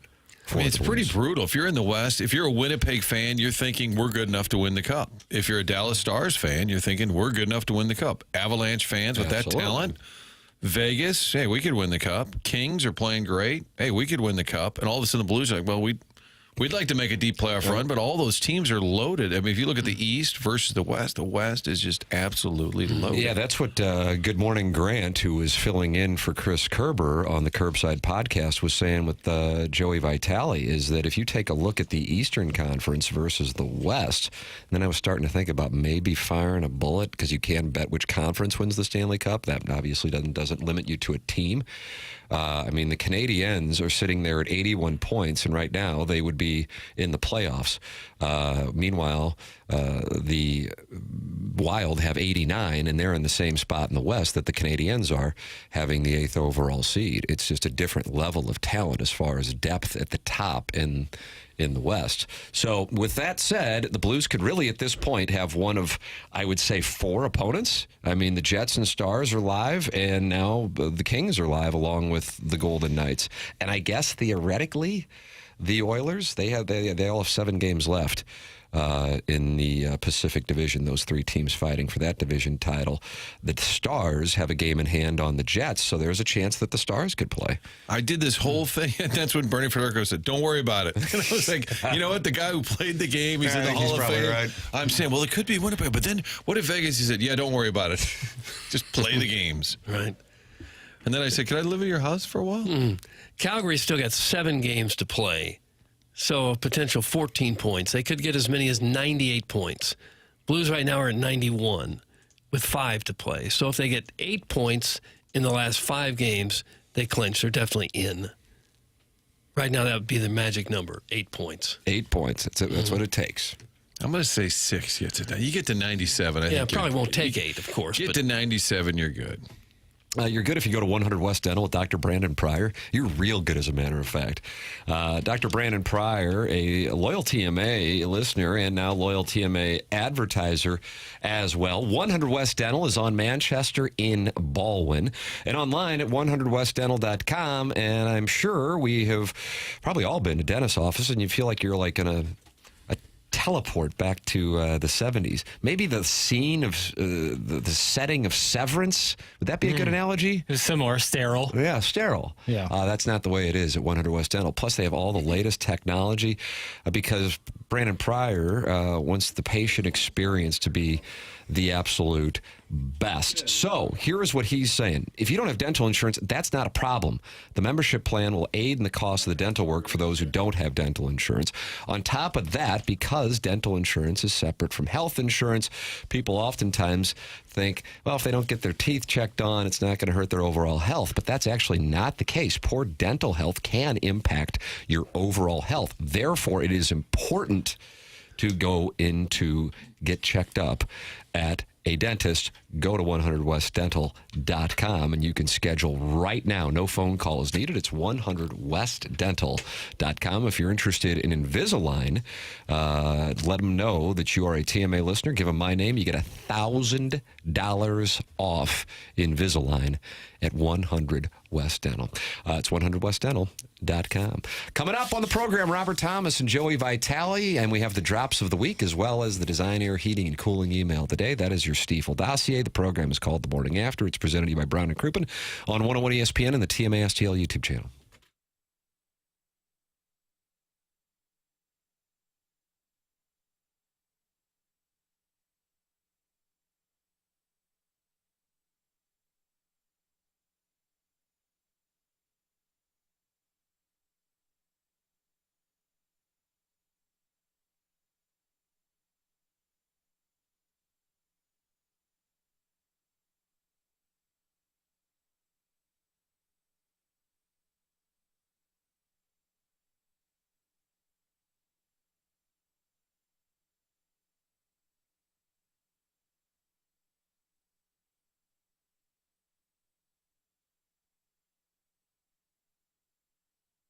I was texting with Stewie from Stewart's American Mortgage. Certainly April 3rd, 2025 might go down in history. And so we were talking about mortgage rates. There is an opportunity here, and Stewie joins us now to talk about that. Stewie, let's get to the bottom of this. What's going on with all of these rates? Well, the first thing you got to understand is how it all works. So there are two major markets that are in the industry that we know about. There's the stock market and there's the bond market. And if you have $1 billion to invest, you're going to pick whichever was doing the higher yield. Yesterday, the market collapsed. Obviously, we know it's down thousands of points. Today, it's showing a little bit of signs of a repeat. This means that people are pulling money out of the market and they're buying into bonds. That means there's more demand than there is supply. People are buying it. It's forcing mortgage rates to go down. All this is about the tariffs. Now, this could be a knee-jerk reaction. All of a sudden, you're in a situation where everybody's panicking. The rates drop tremendously. Things calm down. It may bounce right back. So this is the lowest rates I've seen since 2020. It's an opportunity right now to refinance. You may not get it tomorrow. If things calm down, you'll be reversed. So grab it now. Take those low interest rates now. If they go down later, you can do it again. I don't think we're going to see this kind of drop in one day. It's the biggest lock day we've had in 5+ years. Take advantage while you can. There it is, and you can do so with Stewie from Stewart's American Mortgage. Got to capitalize on it now. 314-324-4440. That's his personal cell phone, 314-324-4440, or you can Google the Bagel Loan. Thanks, Stewie. Have a great day. You too.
This is Action Jackson with a Sports Center update driven by Johnny Londoff Chevrolet and Johnny Londoff Autoplex. The Blues win last night 5-4 in overtime over the Pittsburgh Penguins. Make that an 11 in a row, tying the franchise record set in 2019. I'm just checking my notes here. That's right, they got hot that year and they won that baby. Blues are back in action tomorrow night as they take on the Avalanche. Pre-game at 5 p.m., puck drop at 6 p.m. right here on 101 ESPN. That was another Sports Center update driven by Johnny Londoff Chevrolet and Johnny Londoff Autoplex. See them at londoff.com. Chevy. Together we drive. Are you kidding me?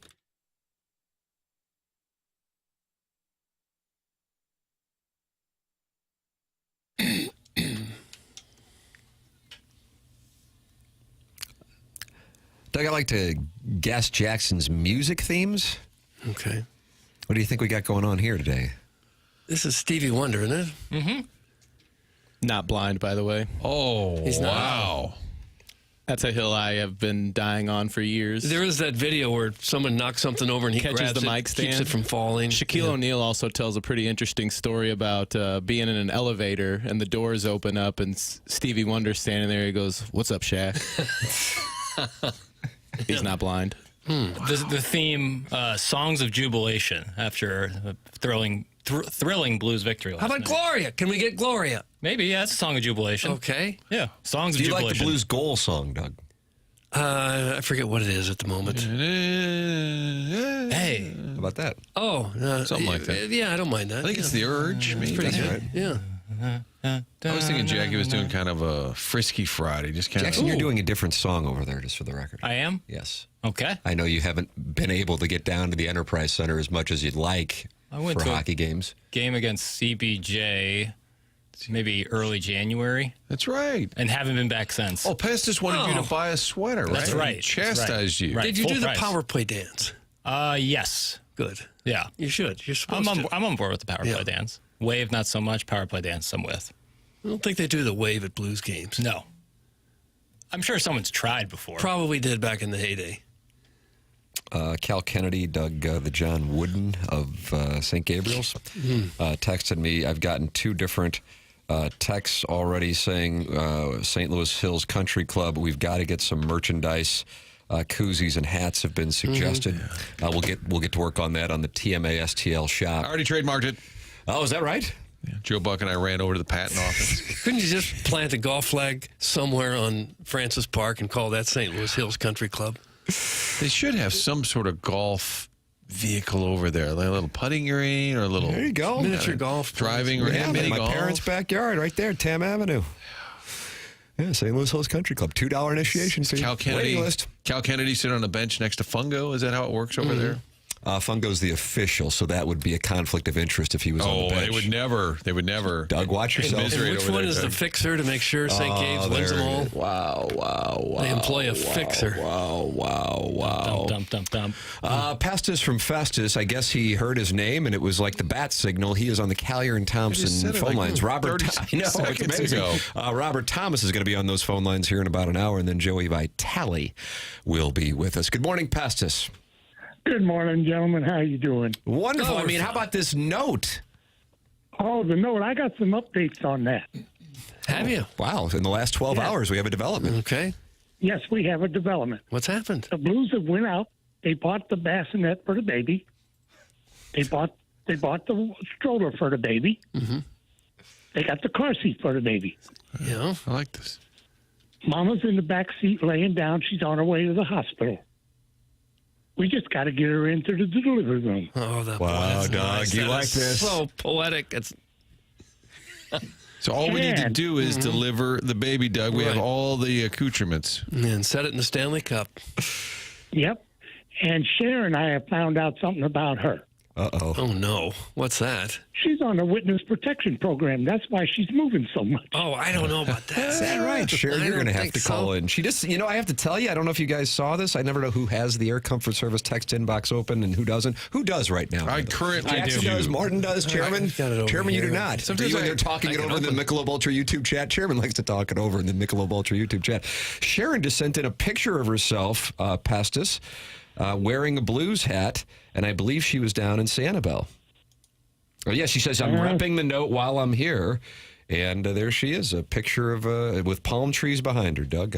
quite envious of Sharon's setup. With well, I give her credit for staying on the Blues. Yep. I give her that credit. Right. Pestus, where were you when the Cards were rattling off these wins? You said 95 wins. We mocked you, and now the baseball world has noticed what's happening. Well, I've been right here trying to get in on your program to talk to you about it. Oh, no. Huh. Okay, well, we're glad you got through. Well, I got through and everything, and Cardinals got a good one today. We'll win that one. Oh, wow. Are you releasing a 5-star lock? Yeah.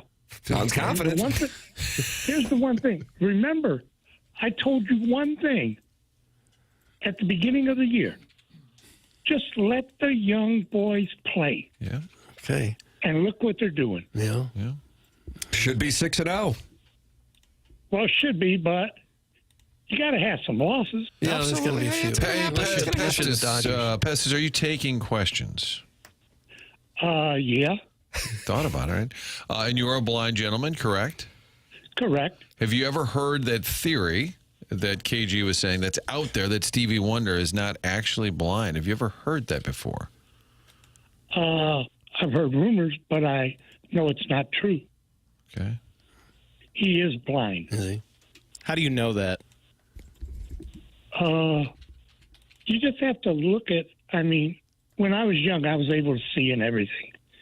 And you can look at his mannerisms and everything, the way he walked, the way he moved, the things he done.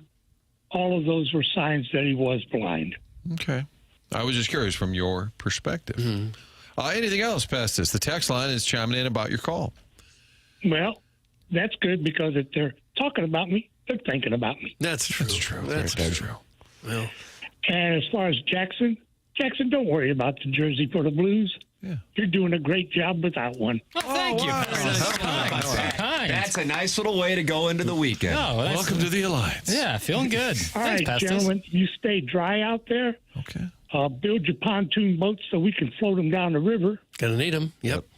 You're going to need them. And I will talk to you sometime in the future. Thank you, Pestus. Well, thank there he is. Doug, he is our January listener of the month. The YouTube chat, which was a gentleman's name, won February, and who won March? Just JV Golf Coach. JV Golf Coach with his dominating design, air, heating, and cooling email of the day performance. Sharon, following up to Pestus's thought that she is in the witness protection program. She says, I am not in the witness protection. I am just a byproduct of a hardworking husband. Huh. Sharon in Sanibel, Clayton, Maui, and Michigan. Yeah, that's nice. She's doffing her cap to, yes. That was Tim's dream. 20 years ago, he said, I just want to be I just want a cute guy to marry and then take care of me. And Sharon is doffing her cap to her husband, who I guess has made some cash, allowing them to spend winters in Sanibel. And I Maui. say God bless. Yeah. And Maui. I guess Maui's good anytime. And summers in Michigan. Summers in Michigan. Yeah. And I guess like a couple weeks in Clayton. Yeah. That's a pretty good gig if you can get it. Maybe we need to meet this guy, Doug. Yeah. Maybe she's got enough for all of us. Lisa's a fan. And Lisa's a gem, Jackson, is that right? Yes, confirmed. Not a fan of Ali Marmol or John Zalak, but she is a fan of Pestus, and she says, I'll bet he is a good grandpa with a heart emoji. How about that? I'm sure he is. He's a wonderful gentleman. I'm sure he is.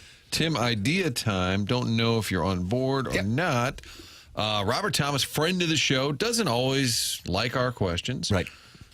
But should be in great spirits, riding high, playing great, team's playing well, has the overtime winner. Now he gets to come on this show.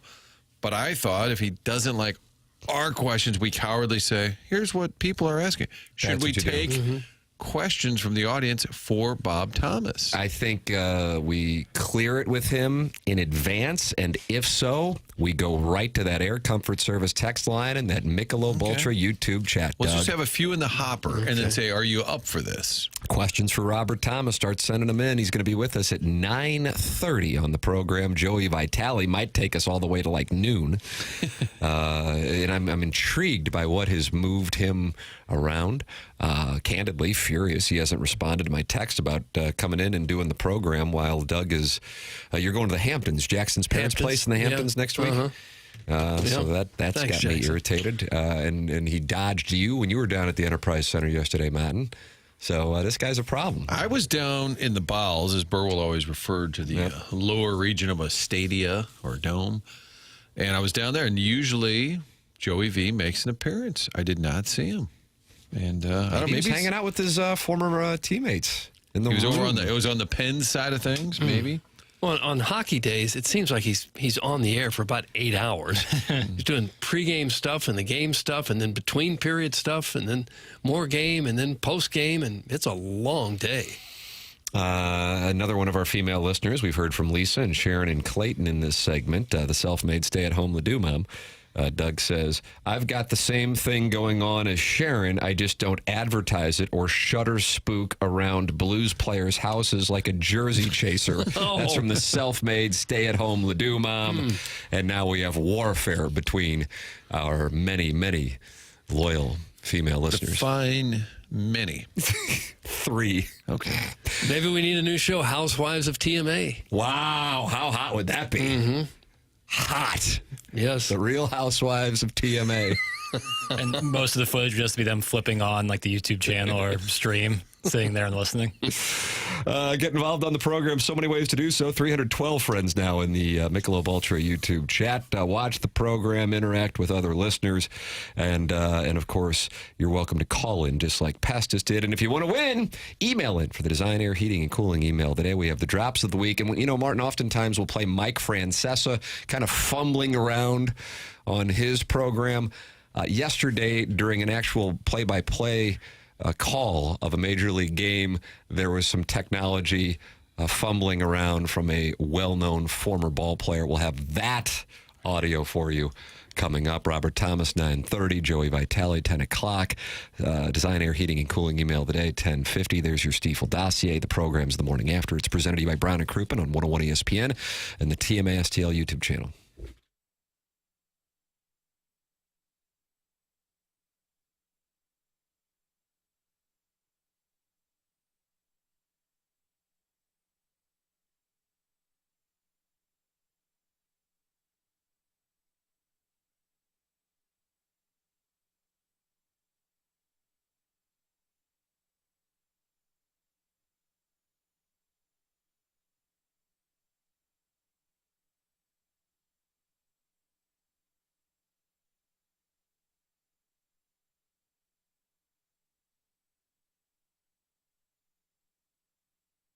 In the market for a new vehicle, not sure what you can afford or what you can get approved for? Go to one website. That's the only one you need to know, autoloanpro.com. When you're looking for financing, one thing to know, choose the Auto Loan Pro. So if you're in that market, not sure how it works, even better. You can go down on the website to the bottom and find the free playbook and download. That's the word I was looking for. Download the free playbook so you understand how the credit industry works, figure out what you can afford.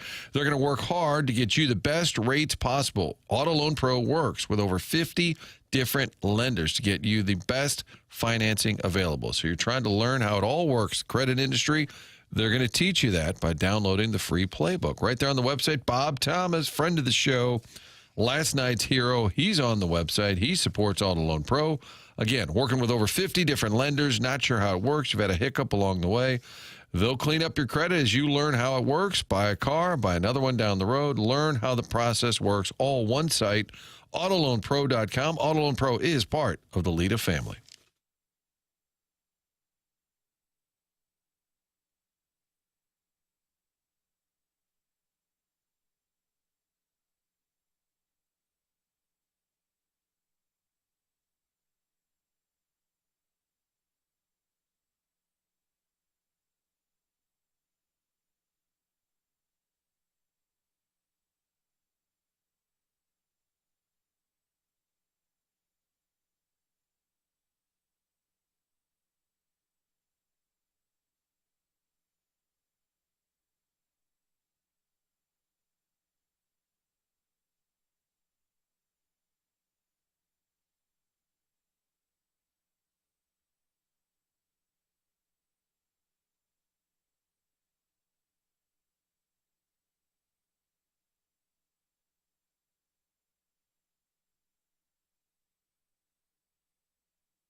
Oh, Doug, you wanted it. You got it.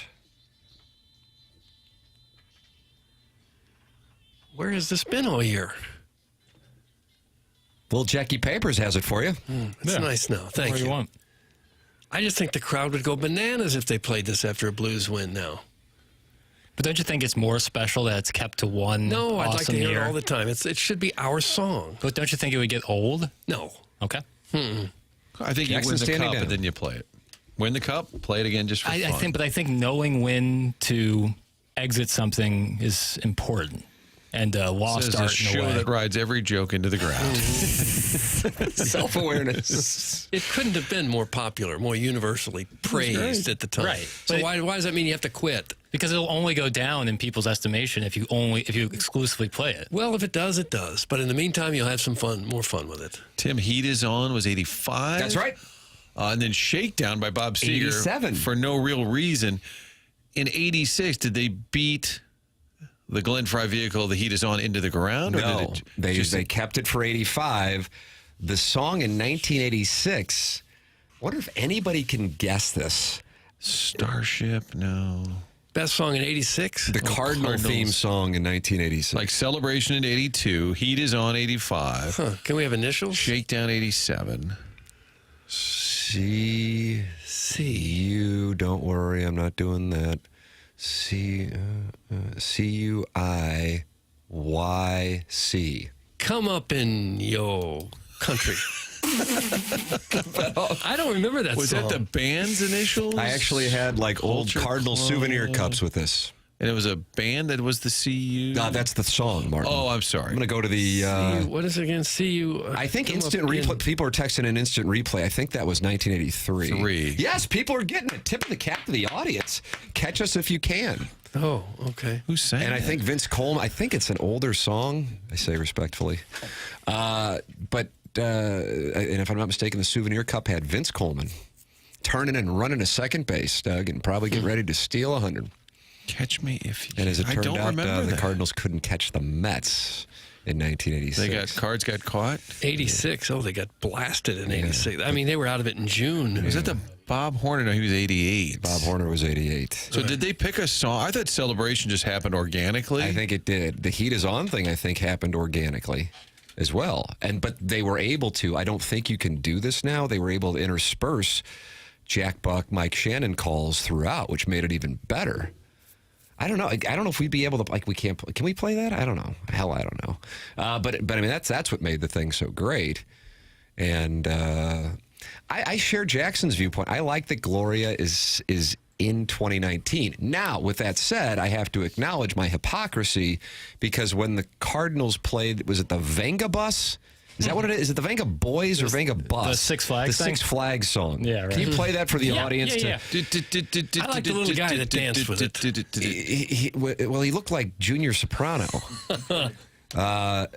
When Wainwright strikes out Brandon Inge in 2006, I'm sitting there and I'm like, can't wait to hear Celebration. So in my mind, but Celebration to me is like that's a song you can play anytime. Gloria is so dialed in. I guess that's how I'm justifying my hypocrisy. And the next thing I know is I hear the Six Flags song. And I thought, what the hell is this? You got it there, Jackson?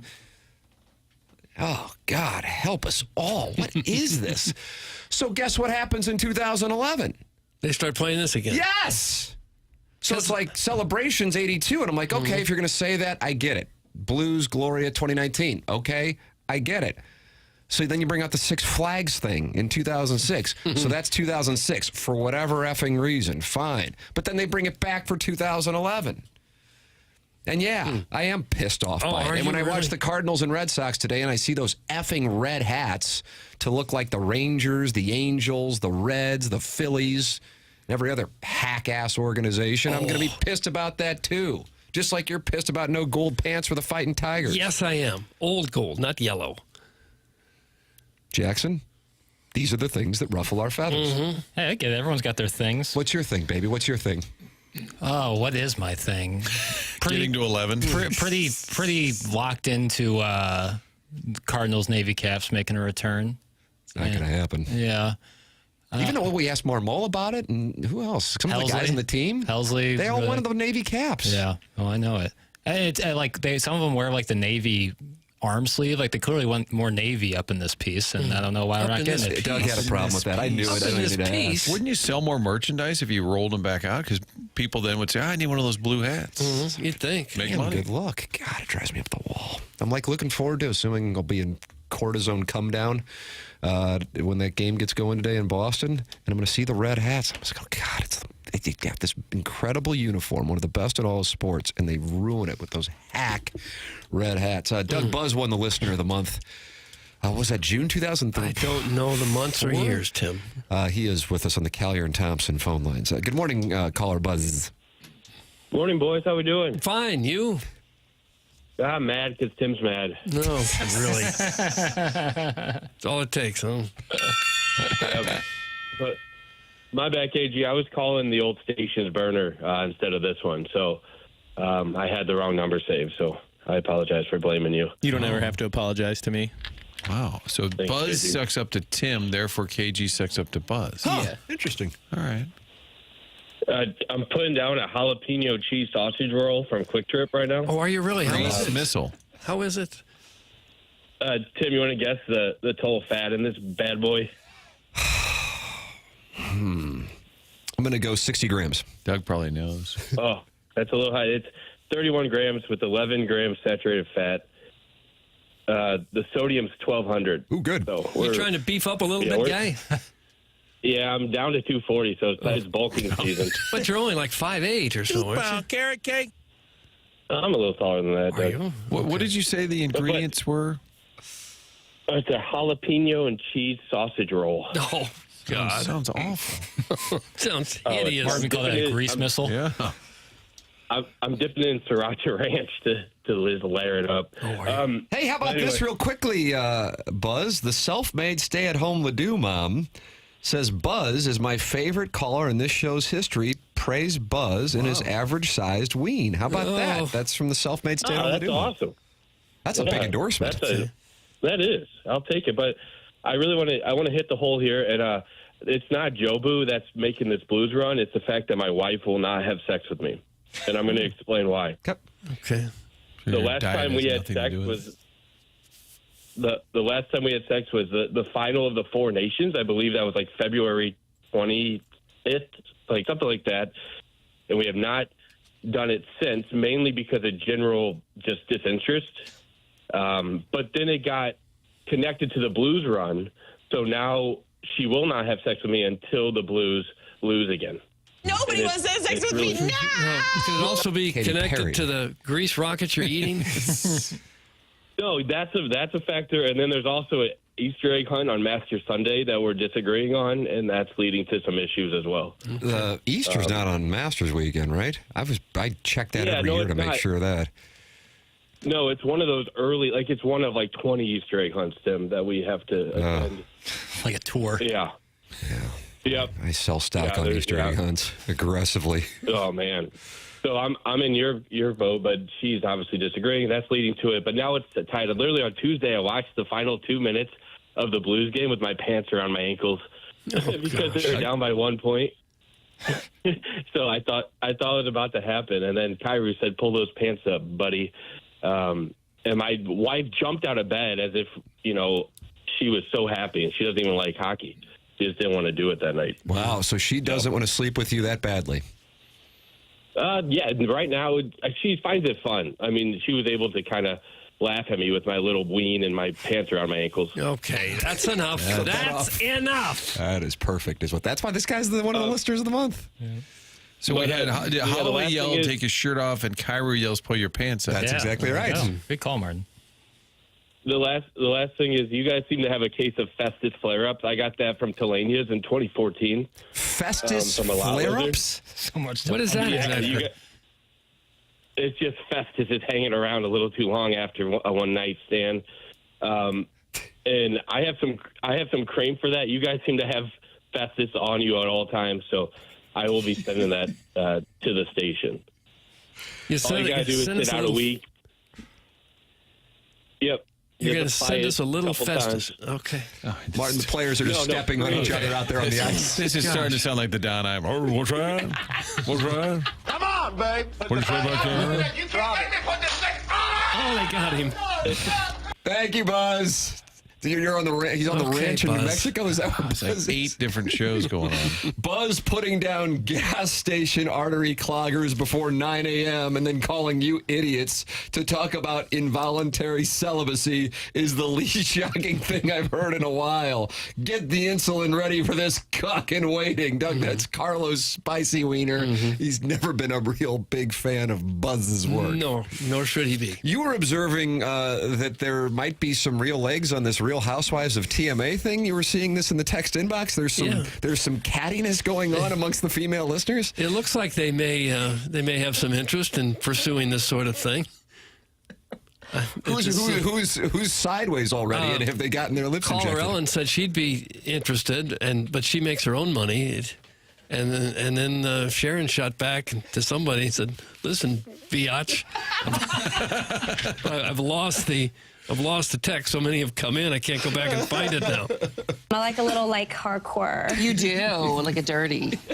Oh, so many have come in the last few minutes, I can't track them all. Well, you can just search the name in the.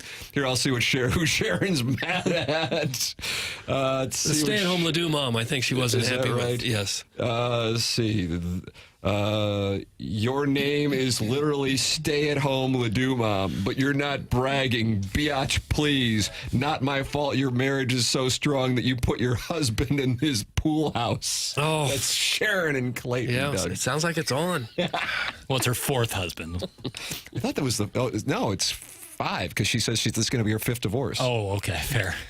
There is some kind of Venn diagram for this show. Like, the worse it is, the more texts come in. Yes. The testing, this show is just off the rails, and it is kind of crappy. And then the text line explodes. What's funny is you referenced Tim falling to the dais. That was 8 days ago when we were at Ballpark Village. I was real down about the program considering we had so many issues. And people were coming up to me and goes, best show I've heard in years. Yeah. Gee, all right. We did have quality guests in addition to the train wreck. I think the train wreck was more, the quality guests can't be denied. But and then I see Cucky the Dwarf's unhappy about something in the Michelob. I'm Doug, there's just unhappiness everywhere. Okay, well, that's pretty cool. What is this about? Email of the day.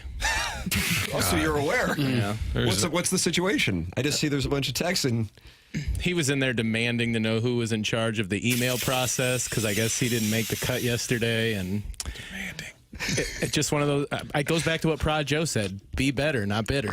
Wow, he did say that. Yeah, didn't producer Joe? But did he say that to Iggy though? Yeah, you're saying that to Cucky. Anybody who's complaining about the filtering system. Right, if you're good, you'll get through regardless of the time constraints. So you're saying the email was not good? Yeah, one could say that. I've heard some good work from Cucky.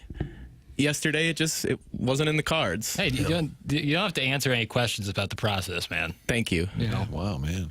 There's Israel, Hamas. We're trying to get them at the table to work things out. I think there's a chance. Joe and Iggy. Unfortunately, there's no chance. Isn't that crazy? Like all the things in this world that seem untenable and well, we're going to work this one out. Producer Joe is staunch, Martin. It's not changing. You are welcome to pick a fight with whomever, us. Sure. We're always there for you, but you can argue amongst yourselves as well. 314-399-9646. That's how you can text in Air Comfort Service text line. You're also welcome to call in 314-974-0101. And, of course, email in. Design Air Heating and Cooling email today. 349 friends are in that YouTube chat. That's brought to you by Michelob Ultra, and that's 95 calories, 2.6 grams of carbohydrates. And when you're outside enjoying wonderful weather, which is coming, it's not going to be here for a few days, and perhaps you're out there enjoying the golf course with some friends as the weather warms up, Michelob Ultra is a wonderful companion. Michelob Ultra, sponsor of the YouTube chat here on TMA, and Doug Callier and Thompson, sponsor of the phone lines. Yep, and you ought to give Collier & Thompson a little jingle if you'd like to spruce your house up, make it look great for the spring and the summer and for many years to come. If you haven't redesigned your house, rehabbed it a little bit over the years, they start to look tired and old and dated, Collier & Thompson can step in and make any part of your house look like $1,000,000. It's hard to know who to trust to be in your home and who's going to back up their work. Collier & Thompson stands behind every job that they do during the process. They are always available to you in case you need to make any changes. The Collier & Thompson team cares about the work that they produce for more than just a job. They take a lot of pride in the work that they do and in doing the right thing to make the customer happy. They've been doing that in St. Louis since the 1950s. You don't make it work. You don't get by that long in business in St. Louis unless you are doing quality work that people can trust, and that's what Collier & Thompson has done. Whether you're redoing a kitchen, a bathroom, you want to redo the basement, a mudroom, you want to knock out a wall and open things up on the first floor, Collier & Thompson does all of that. They also sell top-of-the-line appliances. You don't have to redo your entire kitchen if you don't want. You just need an appliance. Collier & Thompson is where you ought to go. They got more than 10,000 square feet in their showroom, more than 20 kitchen displays to help you get some ideas what you want to do. They have designers right there to help you through the whole process. Just a fantastic business that's been here a long time, making St. Louis homes beautiful. Collier & Thompson's on Manchester and Baldwin, next to Uncle Bill's Pancake House. Come home to quality online at collierandthompson.com. There it is. Sponsor the phone lines, which you're welcome to call into, 314-974-0101. We will be joined by Robert Thomas, fresh off his game winner, coming up in our Mark Hanna Evergreen Wealth Strategies 9 o'clock hour. And we'll be joined by Joey Vitale in the 10 o'clock hour. This is TMA 101 ESPN.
Doug, Jackson's theme today is?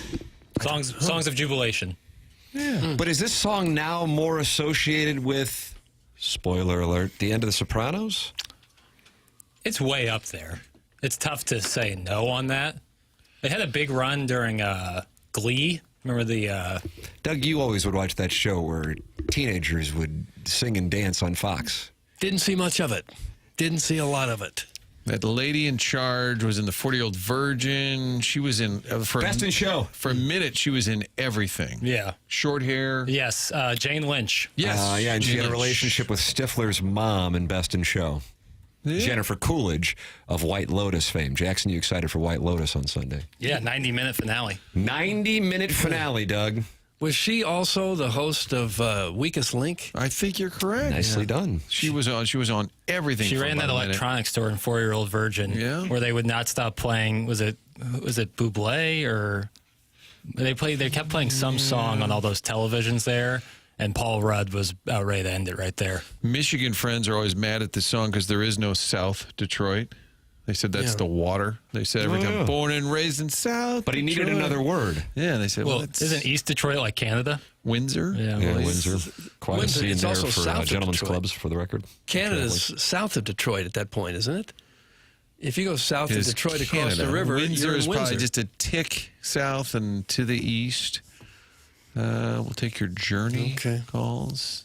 Yeah, if you would, 314-974-0101. Robert Thomas, 9:30. Joey Vitale, 10 o'clock. Design, Air, Heating, and Cooling email today, 10:45. And BK and Ferrario, 11 o'clock. Alex Ferrario, fresh off of calling an overtime game winner for our guest, who will join us at 9:30 on the Stiefel dossier, Robert Thomas. Then, for those of you who may have the opportunity to do so, you're going to get to watch the Cardinals during the day today. And I'm telling you, there's a thing here, and I'd like to see if we can put our finger on it. There's enthusiasm for the Cardinals. Now, I don't want to say it's 1985 or 2004, 2011 caliber enthusiasm. I'm not saying that, but I think people themselves are finding out, going, I don't know why, but I kind of like this team. There is a theory, I think, and especially when you're talking about younger people who are YouTube TV people who watch television through apps, that it is now easier to watch in 2025 than it has been for the last couple of years. I realize older audience members who have cable, it hasn't been an issue, but for younger people, that has been an issue. So there's that, but I think there is a sense of likability on this team, even though it's only 6 games in, that wasn't there before. I don't really have an explanation for it outside of I've seen a lot of these similar themes, both on our show, in the text inbox, in the Michelob Ultra YouTube chat, and on social media. Do you gentlemen have any theories as to why? Well, they're hitting the ball, scoring some runs, and that's always more interesting to watch than a team that struggles to score. That has helped. But from an attendance viewpoint, it's shocking. They have to be in a panic in the Cardinal front office right now, based on the attendance they got in those first 2 games. So maybe if the team keeps rolling, that'll solve that issue, because they have a major issue right now at the gate. But I agree with you, the team is a whole lot more likable than it's been the last couple of years. There's a lot of guys that you're interested when they come to the plate. You go, oh, good, let's see if Herrera can keep it up. And Walker seems to have got it going. And Scott's a promising young player. And Nootbaar is kind of fun to watch. And Arenado still have it. There's a lot of guys that are fun to watch now hit. And in that stretch where they were not a playoff team, 16, 17, 18, you would have players you'd say, okay, but there's no real future there. And like Jed Jerko was a nice guy, but you didn't feel like all of a sudden he was going to turn into an MVP or a all-star caliber player. A good point. Yeah. And then who was the guy who struck out all the time but hit home runs? Mark Reynolds? Yeah, I think Mark Reynolds, like a nice guy. And then there was another one that was like a lefty bat that had been on the Royals as well. It was like a decent power hit, but they were never players you thought, okay, long term, if they catch on, we got something here. Whereas in the past, they'd call up Vince Coleman or Pendleton and say, oh, wow, they're on to something here. This guy's going to be here for a while. I think the hope that you have with some of the younger players is that they might be good for a while instead of just adding a Brandon Crawford for no reason. I mean, I think those kind of moves were just sort of led to a little bit of the apathy. Kevin's brother Jack Demoff, a longtime astute texter into this program, says popular Cardinal teams had personalities and star power. This team outside of Arenado are just dudes. St. Louis is going to have to learn to love being the Rays Narth. Doug, what do you think about that? The Rays Narth. I think we're quite to that point yet. See, I actually think there are personalities, and I think that might be one of the reasons why people are kind of going, I kind of like the team. Mm-hmm. But maybe I'm wrong. Maybe I'm wrong on it. I don't know. No, I think they do. Newt Barr's got a lot of personality. Contreras is kind of an interesting guy. Nolan Gorman got his eye back. There's that. And even Herrera, I think most people knew very little about Herrera, even though he's been on the team on off for the last couple of years. And when he starts talking, his heart sort of pours out that he grew up poor, Panama.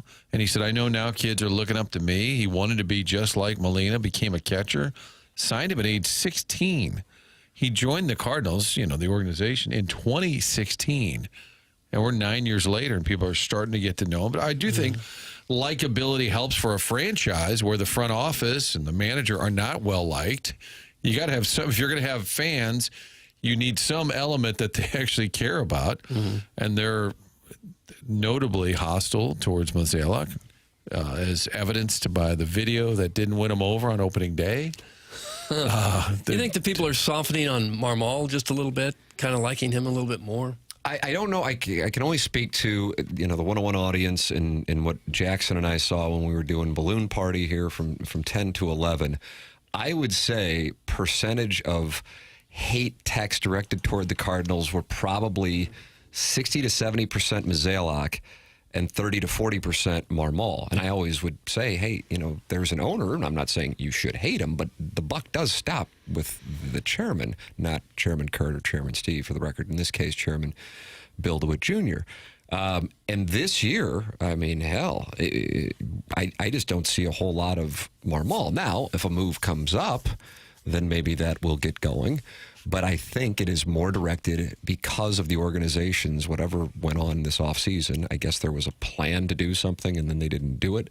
But the announcement of the plan and then the lack of additions, all due respect to Hellman, that is where the frustration is directed at. And so Marmol is off the hook because it went toward there. So I don't know if that's because his likability went up so much as the dislike is now targeted more toward the organization. Mm-hmm. Yeah, I think that's probably it. But I think fans do generally get energized by younger players coming in and succeeding. When Jake Neighbors does, you're like, oh, he's kind of fun. Oh, Bolduc, wow, we drafted him. Oh, that's why it's so because you already know Schenn's an established player and star. You already know now Bennington's been here, but what's changing? Oh, well, here comes a new guy. Oh, is he good? Oh, we drafted him.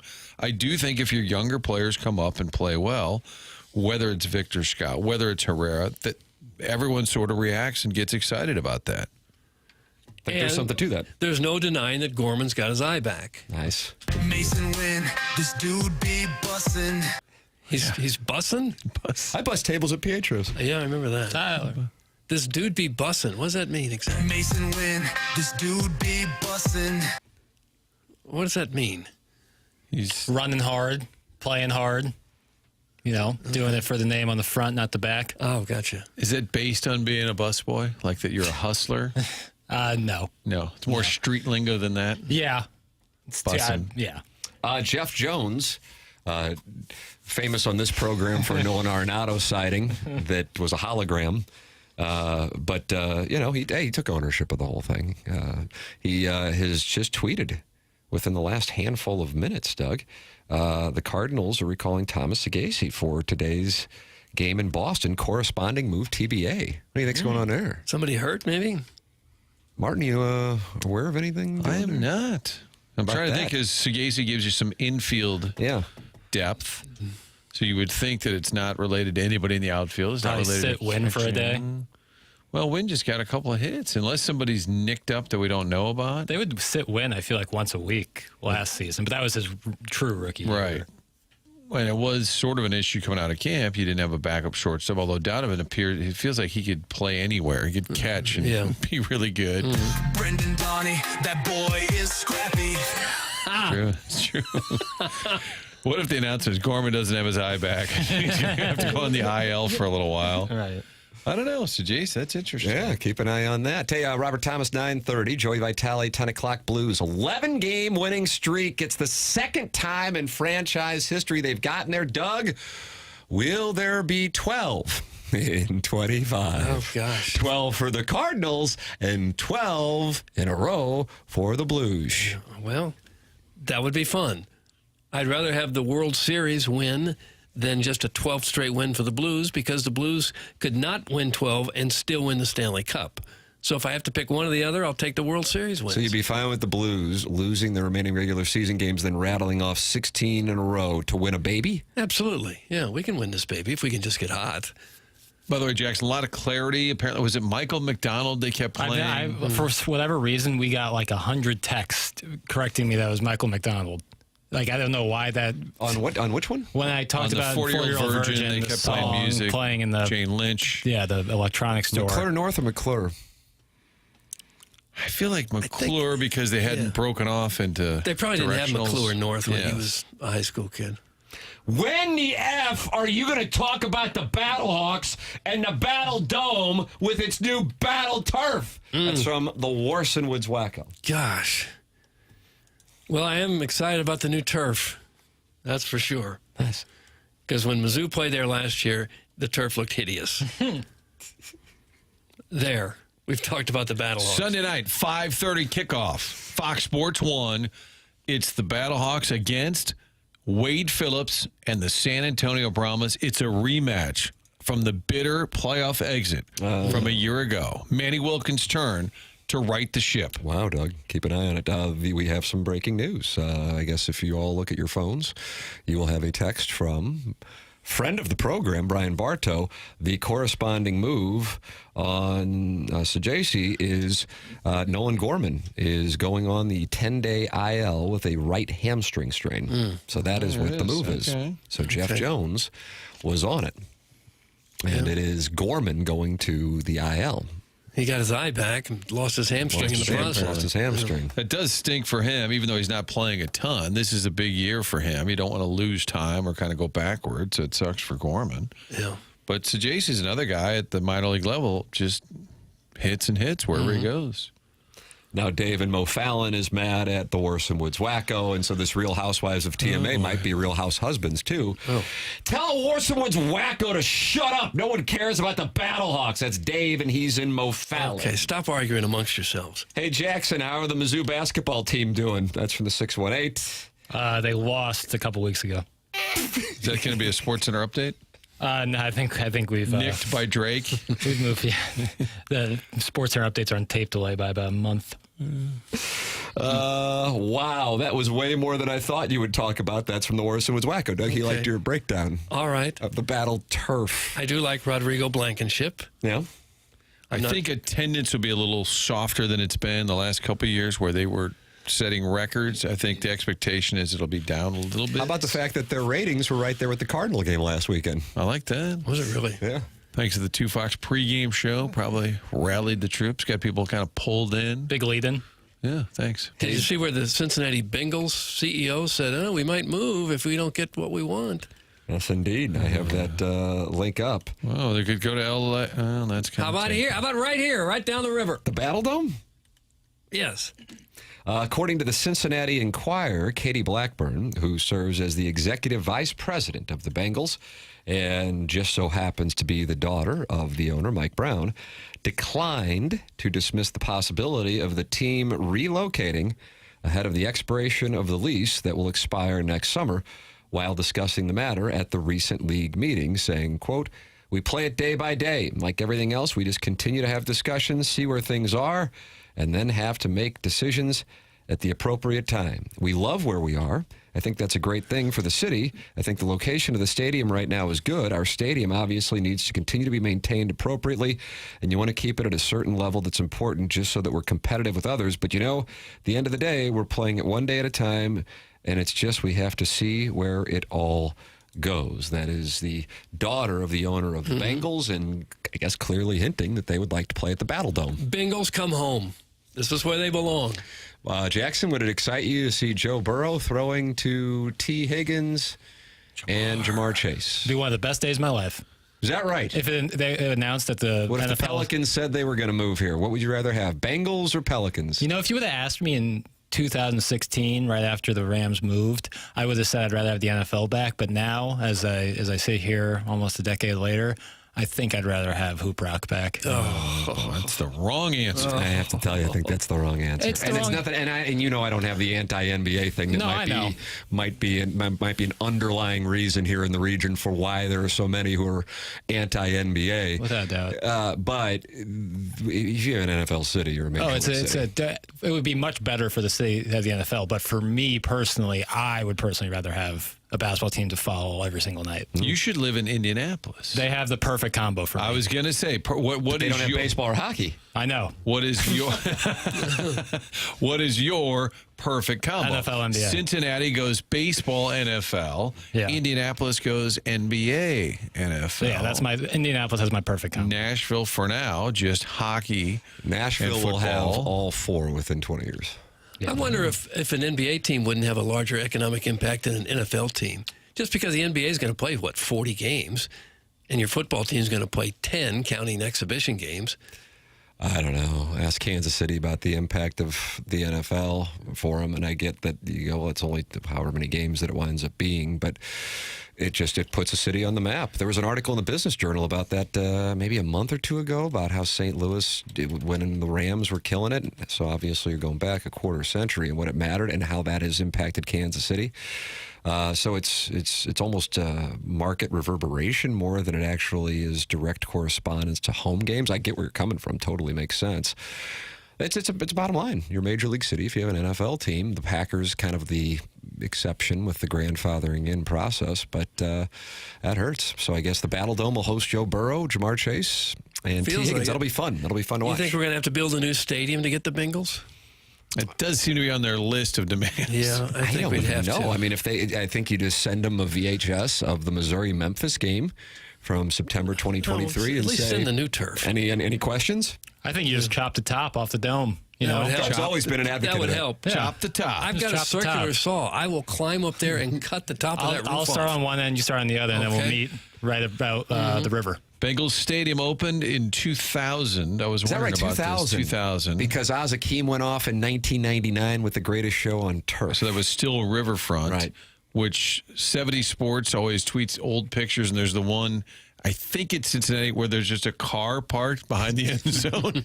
and they said, be careful when scoring a touchdown that you don't run into the car parked behind the end zone. NFL players, from what I've been told, like the Bengals is like the one place you really don't want to go. It's a nice stadium right on the river. It's a cool looking place. I think the facilities are a big part of that. The Brown family. Yeah. Mike Brown's been known for why would we sign him if we could save that money? And the coach would say, well, because we're trying to win. And Mike Brown was one of the outspoken guys against the Rams moving to L.A., and I don't really know what his reasoning was on that. I know Jerry Richardson and Bob McNair, but I think they were on the committee, but Brown was the one guy. I think he might have been, it was, what did it wind up being, 30-2 vote? Like the official vote? When it was the secret vote? Yeah. Right, the whole song and dance. And I think he might have been one of the against, and I think it had to do with he didn't want one person to gain the money or by going to L.A., to benefit. I think he's very much about pragmatism and sounds like a perfect St. Louis in there. Yeah, Martin. welcome aboard. Yeah. Well, free membership to St. Louis Hills Country Club. St. Louis Hills Country Club. Tell Kennedy if you could call the Brown family and get this role. It is unbelievable how quickly. Need a new stadium. I mean, the Carolina Stadium is beautiful. I know it's now 30 years old. Nashville's building a brand new one right next to it. And I was thinking, God, I kind of like their stadium. It always had kind of a college football feel to it. Which one are you talking about? In Nashville. Yeah. But everybody needs a brand new stadium in the NFL. Look what happened to St. Louis. You want that to happen to you? That'll be the new argument. And Carolina's going through it.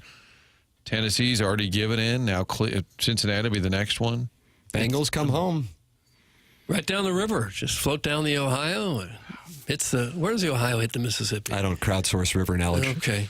Feels like somewhere in the Cairo area. Yeah, farther south of here. Down that way, maybe. So you're going to have to get out of the river for a while and come across land. Doug, they are not happy with this idea.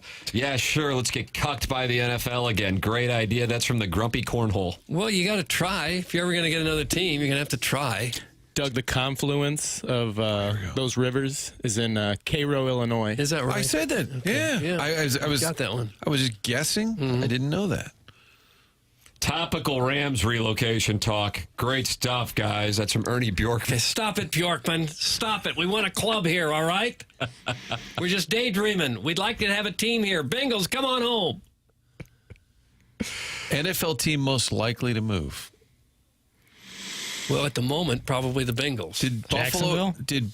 Jacksonville's probably the answer. Did Buffalo? I don't think so. Well, they're building that whole new monster. Yeah, we just that's had right. Lamping on, right? I mean, I didn't. That's right. They were the answer. I take it back. And they kind of have that, backdoor deal with the London thing. It isn't the Bills. It isn't Are the they getting a new Dolphins. stadium? Buffalo? Did they work that They're building out? it. They're in the process of building it. Jets, Patriots, Ravens, Steelers. Then you got the Jets, Patriots. Bengals and Browns. Texans are having a little conversation there. I'd be really surprised on that one. And how old is that stadium? God. They debuted in the league in 2002. Doug, did they play the Cowboys on Sunday Night Football the day the Rams lost to the Broncos? I don't remember that. They did, trust me. Colts aren't going anywhere. We already talked about the Jaguars. Titans build a new stadium. Chiefs might be moving to Kansas, but they're not leaving Kansas City. The Bears are talking about moving out of downtown.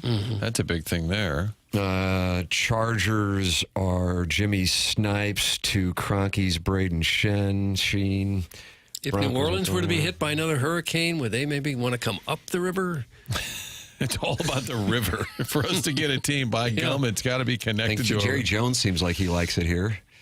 No, he doesn't. Well, I remember the football Cardinals. I would drive up on a Sunday. You got a pretty nice impression there. I would watch those Bill Bidwell teams. And then a week later at Oxnard, of course, well, I'm from Los Angeles. I'm like, you just said you're from the Missouri area.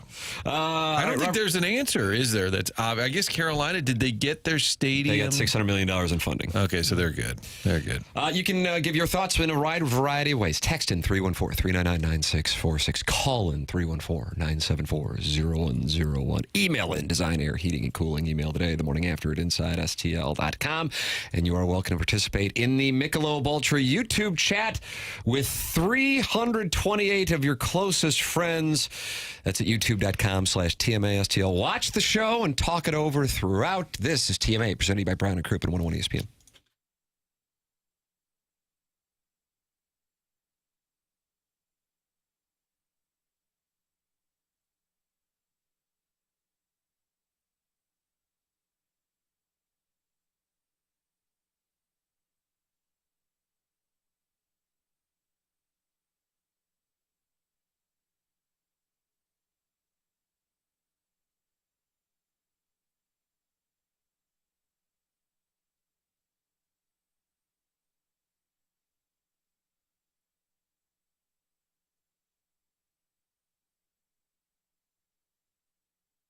Time to get groceries. You head to your neighborhood Schnucks. You've been doing that for decades, and even better these days by downloading the Rewards app. The Schnucks Rewards app not only helps you stockpile some points, save some money when you're checking out, but you can also use that app to find items in the store. We've all done it. Kind of go from aisle to aisle. Where in the heck is where?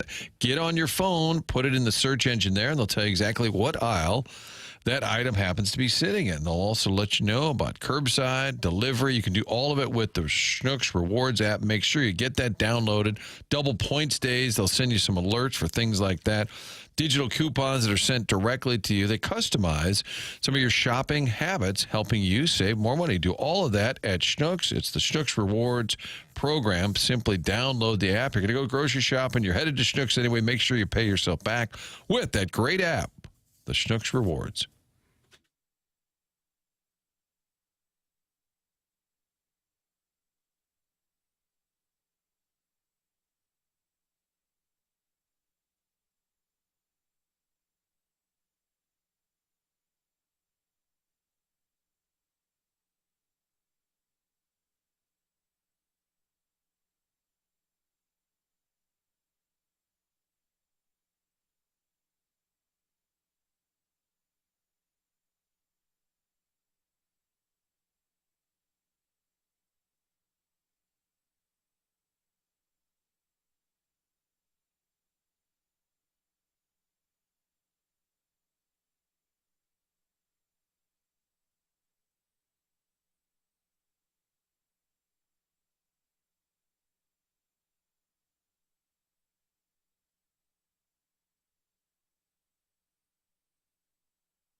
This is Action Jackson with a Sports Center update brought to you by Saliga Heating and Cooling. The Grizzlies defeat the Heat last night 110-108. You need a bucket in crunch time? Call 12. John Morant with a buzzer beater and 30 points. That was another Sports Center update brought to you by Saliga Heating and Cooling, an independent American Standard heating and air conditioning dealer.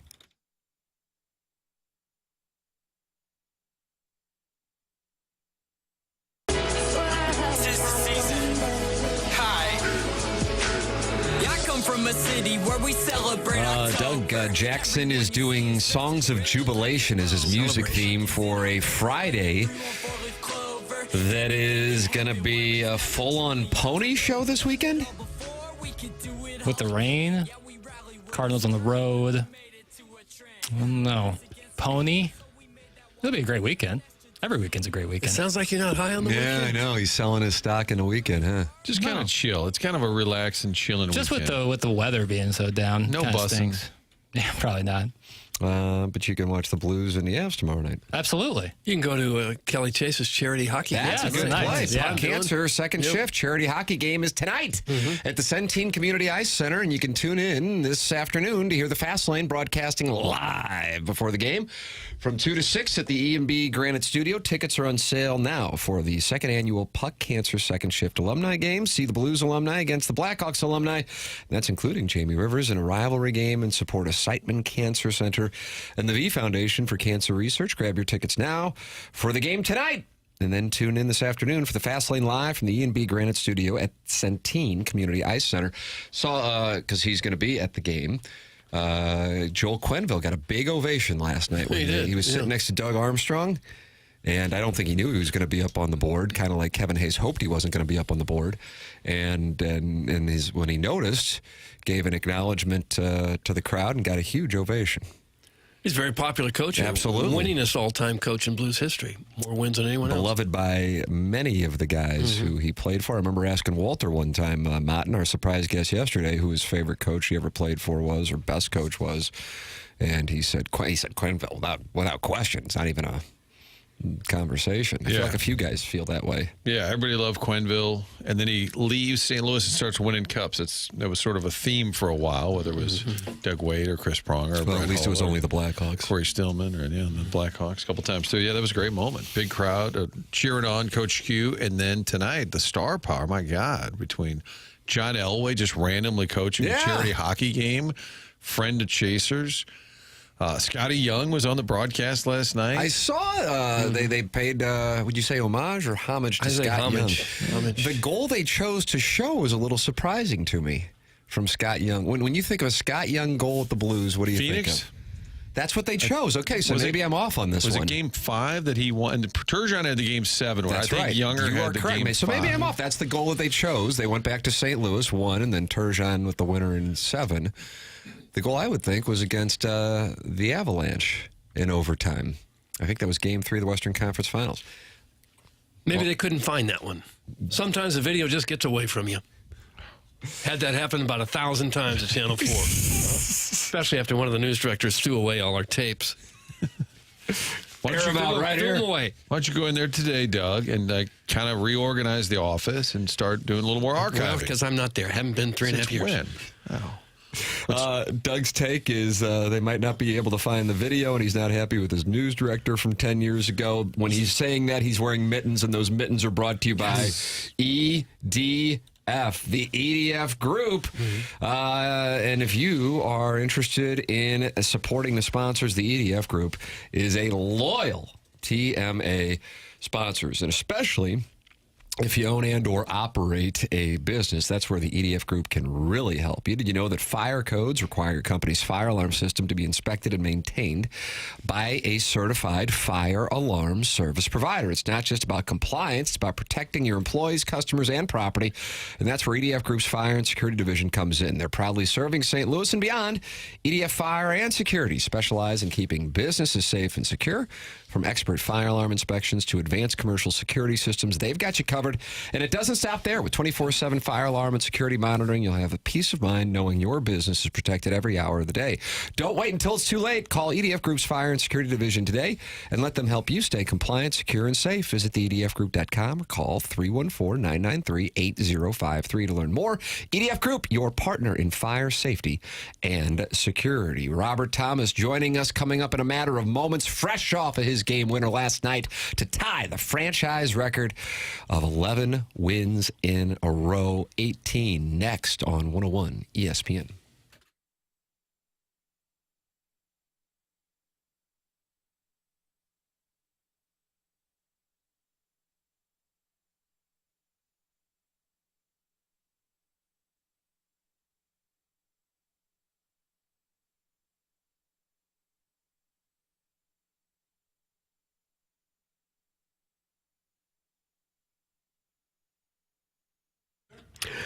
TMA is brought to you by St. Louis-based Stifel, a leading wealth management and investment banking firm. Stifel is the firm where success meets success and has been since 1890. That's when they opened their first office in St. Louis, and they are still headquartered there today. Same street, different building, yes, same street. They've been serving St. Louis for 135 years. With financial advisors in 12 offices across the region, Stifel helps clients right here in St. Louis and nationwide manage their hard-earned wealth. Stifel also provides banking, lending, and trust services and has a full-service investment bank. Basically, when it comes to finance, Stifel has you covered. As one of the fastest-growing wealth management firms in the world, their tagline is, where success meets success, so it's no wonder they've decided to partner with a winning program like this here on TMA. Stifel and TMA, that's where success meets success. Stifel Nicholas and Company Incorporated, member SIPC and NYSE.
This is TMA. It's 101 ESPN and the TMA STL YouTube channel.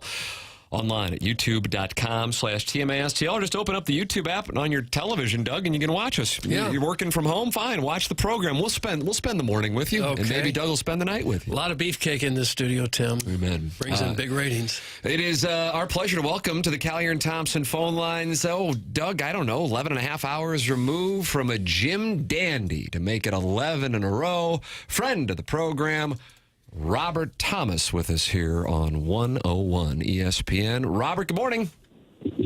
Morning, guys. How we doing? How do you wake up on a morning after a win like that? Do you got a little extra kick in your step, sir? Not really. God, I like that. That's like you're a stone cold killer, man. Oh, no, just wake up to a screaming baby, but that part was great. No, I would like a little bit more sunshine. It's kind of a boring day right now. I'm just driving to the rink, so. But yeah, you gotta move on. We got a big game tomorrow. God, minus the money and the talent, you're just like us, dealing with kids and not happy about the weather. I kind of like that. Doug, it's very relatable. We just didn't win a game in overtime to make 11 straight last night. You know what I was thinking, Tim, would really perk up number 18 here. In addition to a goal that gives them the win, I thought maybe Big Walt helping us out. Do you think, Jack, what do we got here? Could have helped us out? Hey, thanks 2020, Dougie, Dirtbag, and Action Jackson. Easy up with the nicknames there, brother. You and Robert Thomas both taking it. Hey, you could call back tomorrow when Robert's on. Yeah, no thanks. I'll be good. See you guys. Wrapped it up right there. On Big Walt, we invited Walt to be on with you, and he turned us down. Yeah. Yeah, he probably doesn't want to talk to me any more than he has to. That's boy, that's very concise and accurate. I thought Robert would like Walt making fun of Action Jackson. Yeah. Was Walt mean to you at all? Because sometimes he yells at us. Yes, that's right. Yeah, all the time, but that's just a crazy nickname, Jackson. Oh, no. Yeah, it goes back to that Action Jackson we all thing. can see that. It's tough. It's tough. Robert Thomas is our guest here on 101 ESPN. There was a request from the audience, and then we discussed it here on the dais at 101 ESPN as to whether or not to allow the listeners to send in some questions for you, and they could do that via text or our Michelob Ultra YouTube chat. Would you be interested in fielding some questions from members of the audience, Robert?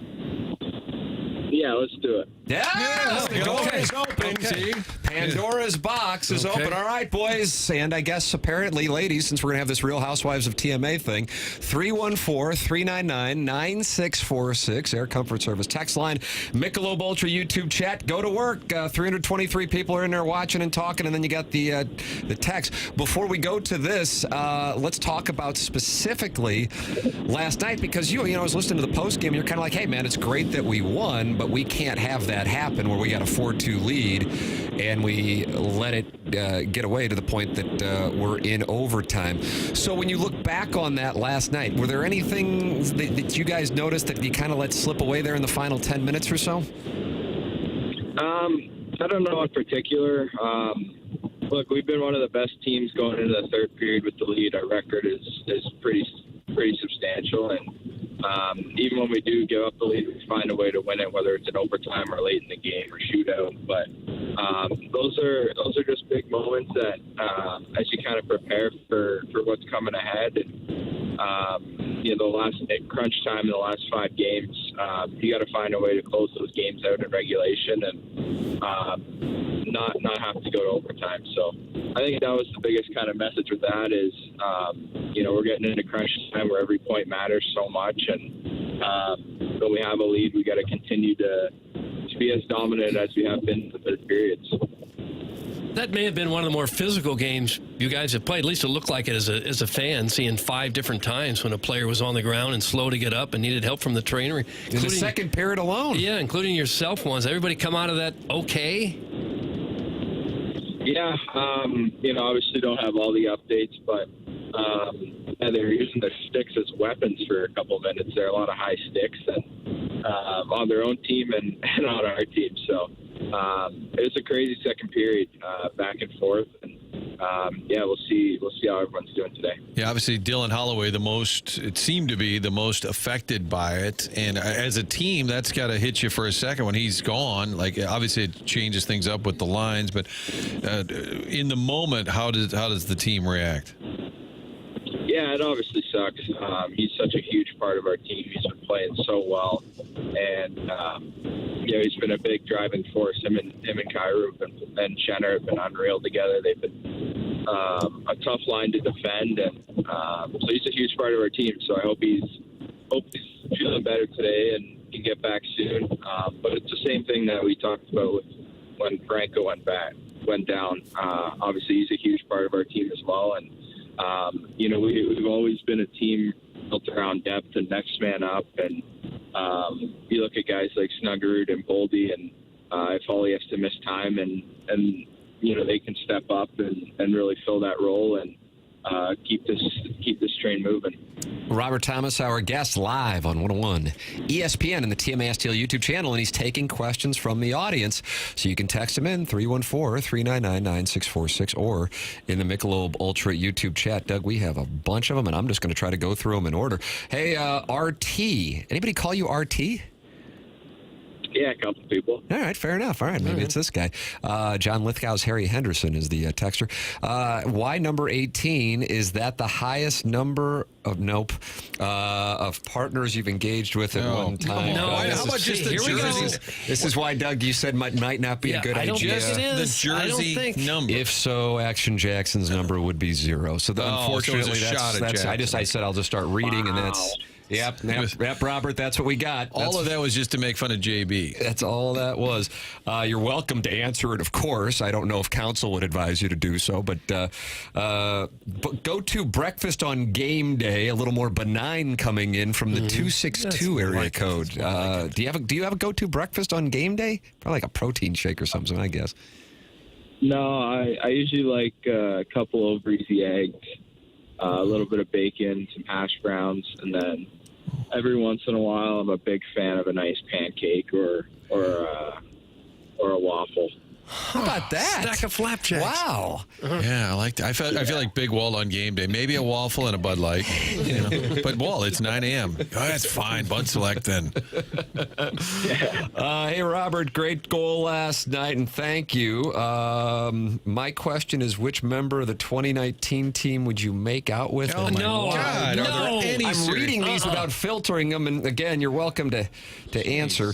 Let's see. Jobu, is that a cigarette or a joint? No, Doug, have you wondered on that? No, not really. Well, maybe Robert has some information. Okay. I think it's a cigarette, right? I'm not sure. Am I wrong? I think so, but it certainly wouldn't surprise me if it were otherwise. The Jobu thing has taken off here. Do you have any idea, and I mean any idea, on where that came from? I do not, and I think we're all keeping it a mystery. It sure seems like it. But I love it. Yeah, it's turned into the. But there is a direct correlation between you boys taking off and his appearance in the room, right? Yeah, I don't know, to be honest. I'm not sure. He's got his own locker. Cryptic. That's for sure. Yeah, he does, Doug. Let's see. When Tomer was living with Tkachuk, the Tkachuks back in his day, is that where he learned to have ice in his veins, or did he learn that over time? That's from the 678 area code. I'd say I definitely learned a lot from them. So we'll go with that. I just think that's one of those things that you either are born with or you just don't have it. And I could be off on that. Like for example, if you can, take me back to whatever you would consider to be the biggest game that you've played. And I guess there would be obvious ones if we go back to 2019. And when you're about to go out on the ice, like there's some guys who, within sports, like Tiger Woods would be a great example. If he has the lead going into Sunday, you're pretty much done. Were you like were there nerves of anxiousness to get out there? Or were you like, all right, this is our opportunity? I remember Maroon saying when you guys were flying back to Boston, for example, he said, we know we're going to win because those guys are going to have to deal with all the crap we had to deal with going into Game 6, and we're going to Boston and we're going to win the Cup. So can you recall how you feel going into huge games? I would say, like, the more you kind of play, the more you get used to, the pressure and the expectations and all that stuff. I think for me, whenever I'm going into a big game, I just look at what the outcome could be. And I think that's what really gets you exciting is you don't know how the game's going to play out, but at the end of the game, you could win that game, and whether it's in the playoffs, the Cup final, or just, a big regular season game, if you just think about the outcome and what you could do to influence it, that part gets me really excited. And I think it kind of takes away from all the other stuff going on. I know we're both golf nerds. Have you ever played in front of a crowd of any form? I would say I'd say probably the Ascensions. We played in front of a couple people. Actually, it's probably like 150 people.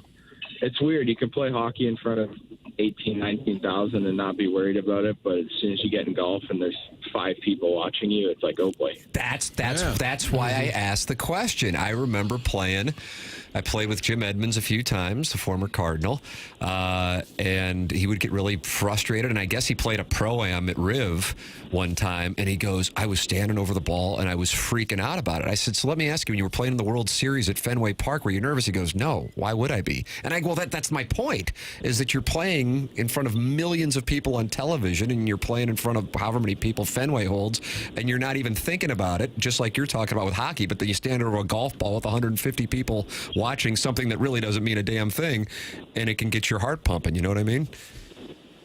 Yeah, I think it's just confidence. You know what you're doing on the ice. You've been doing it for so long, and when you get over a golf ball, there's a person that's 10 feet to the right of you, and you can be you can take them out.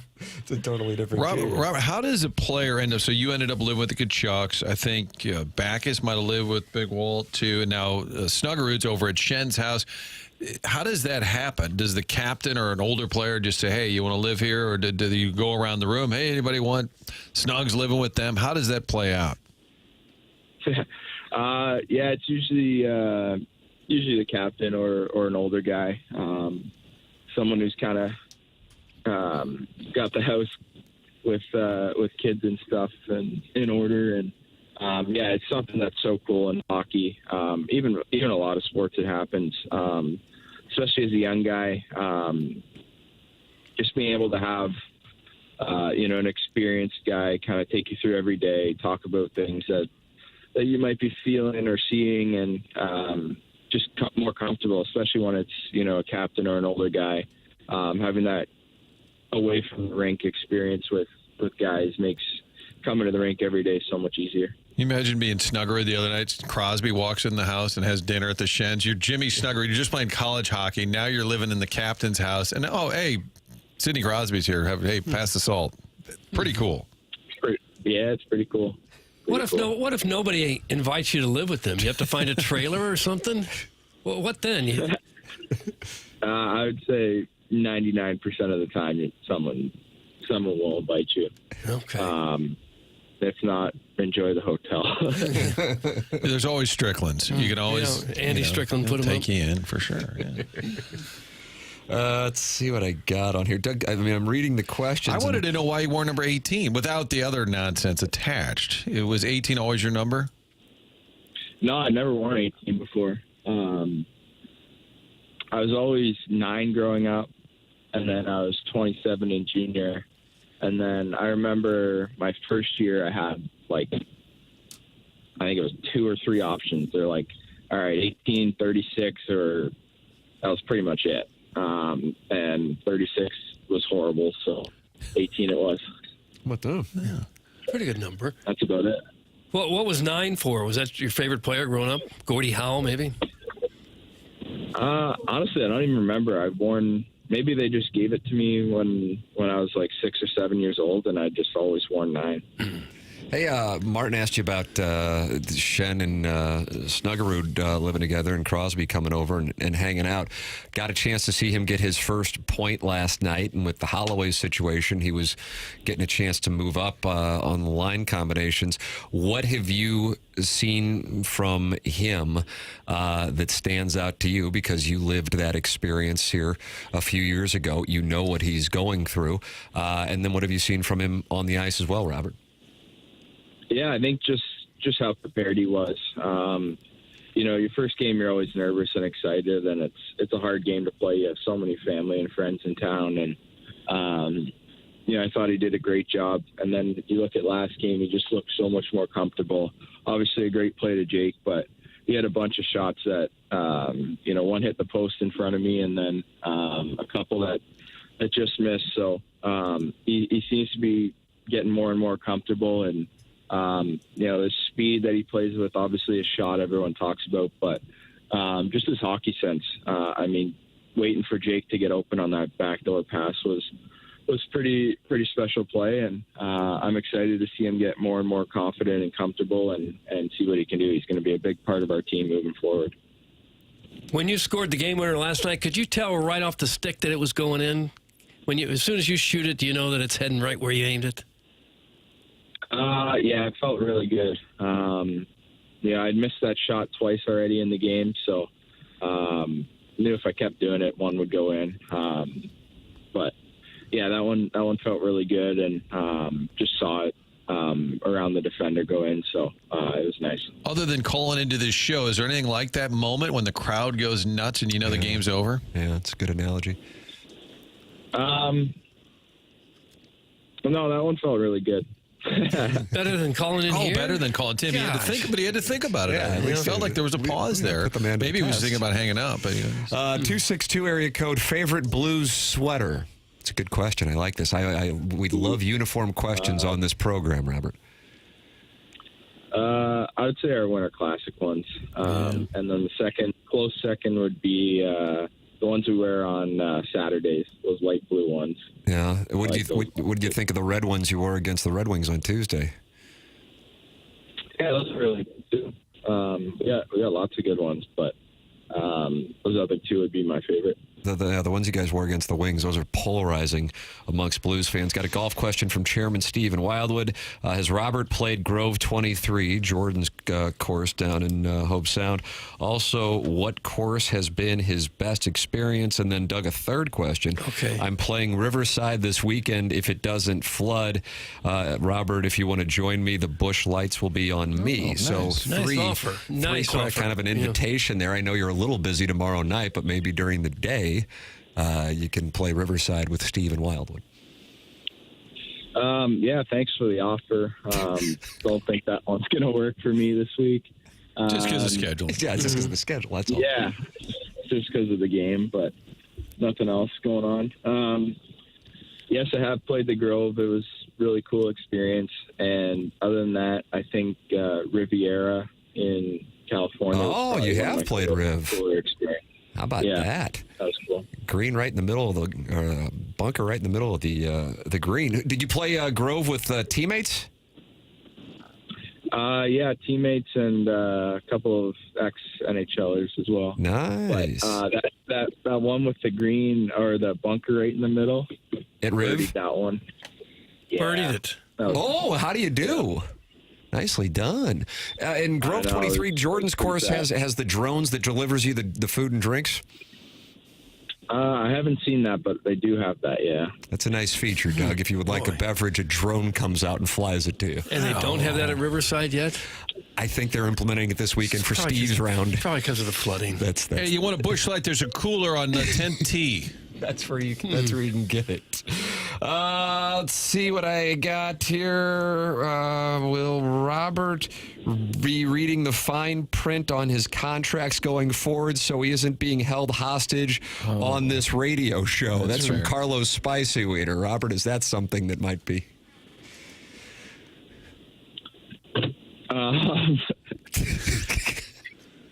You kind of lost me on that question. Can you say it again? They're concerned that you didn't read the fine print and you got stuck doing this show. Oh, no, I love this show. Oh, Doug! Wow, a victory for us. That was the win we needed. I heard you guys do video too, and I don't know if I don't know if I'd watch it.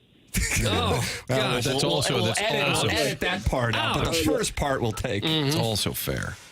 I would listen. I wouldn't watch. Yeah, well, that's fair. It's tough, but fair. YouTube.com/TMASTL if you and the boys want to watch the program and get in the YouTube chat. Tim, can I work in a final? I don't know. We have Joey Vitale at the top of the hour, and he tends to wander. Tim calls it babbling, I think. Yes, incessant babbling. Do you have any advice for us to keep Vitale on task? No, I always let him just run. It makes it easier on everyone else when he just talks and talks and talks. I just sit there and smile and I'm good. Yeah, smile and nod your head like, oh, yeah, good one. Yeah, it makes all the sense in the world. Robert, congratulations again on the game winner last night, the 11 in a row. Let's see if the record can be broken tomorrow night against the Avalanche. What a story it is. Got all the NHL talk and Robert Thomas and the St. Louis Blues. Robert, always appreciate the time, man. Thanks so much. Yeah, thanks, guys. See you next week. All right, man. All right. You too. Take it easy. That's Robert Thomas with us on the Callier and Thompson phone lines, and he's taking questions from the audience. And the theory was 18 is the number of partners, and Jackson's number is 0 because of the number of his partners. That's what the theory was. I mean, it's like they wanted to take the opportunity to have the questions read to not ask Robert Thomas about himself, but to take a shot at little Jackie Papers. That's what it's come to. There's no need for that. Well, putting out someone's light doesn't make yours shine any brighter. Is what I would say. Goodness, there you go. Very nice. What a moment. That's what I would say to that person. Hold on a second. Putting out someone else's light doesn't make yours shine any brighter. Yeah, it's true. About that. Don't be a jackass is a shorter version of that. Yeah. Loser. That's it. Martin and Jackson extending fist bumps in celebration. I see Cucky the Dwarf is in the YouTube chat. Are you still sideways, Chairman, or are you guys bonding yet? TBD. Well, we'll find out. We have that Design Air Heating and Cooling email today coming up in about an hour the morning after at InsideSTL.com.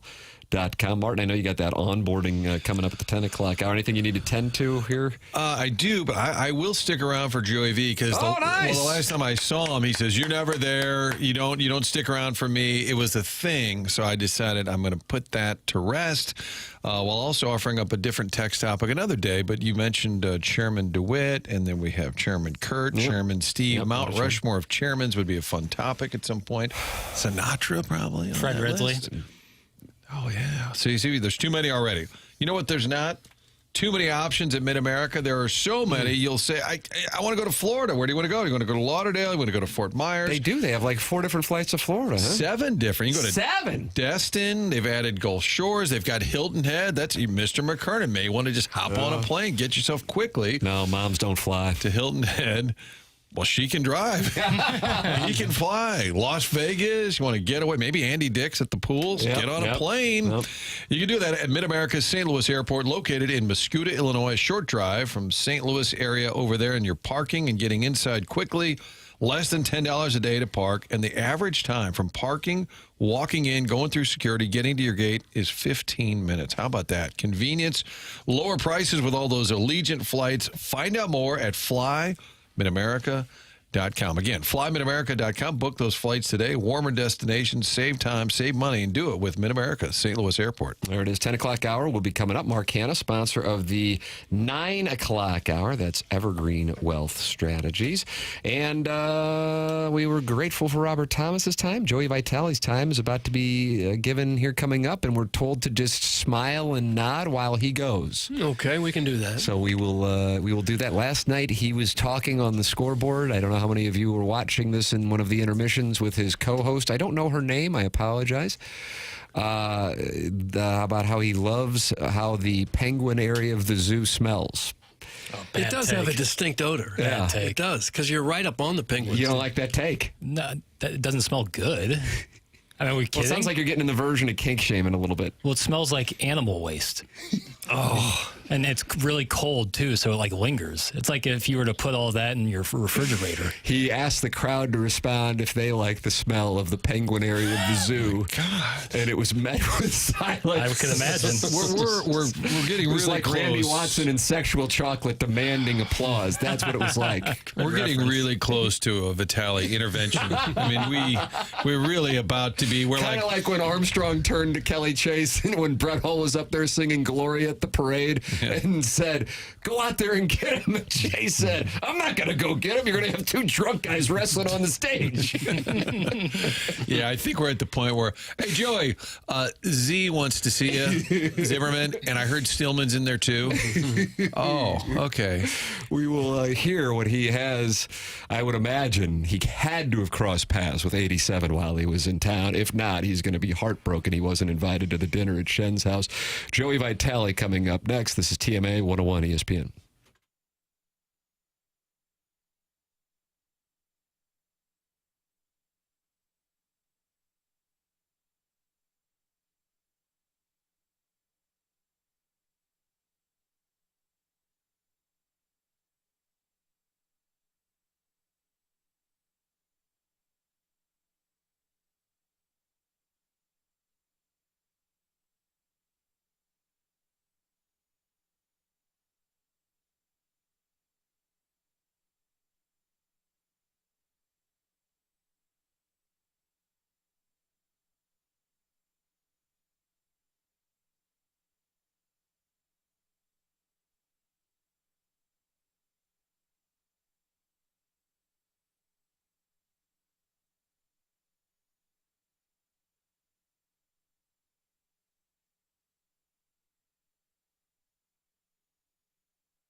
It's TMA 101 ESPN, 10 o'clock hour. You can always go back and podcast the program. Schaefer Door Company sponsor that podcast. It's SchaeferDoor.com, and they set up a number for TMA listeners. I mean, you get to move to the front of the line.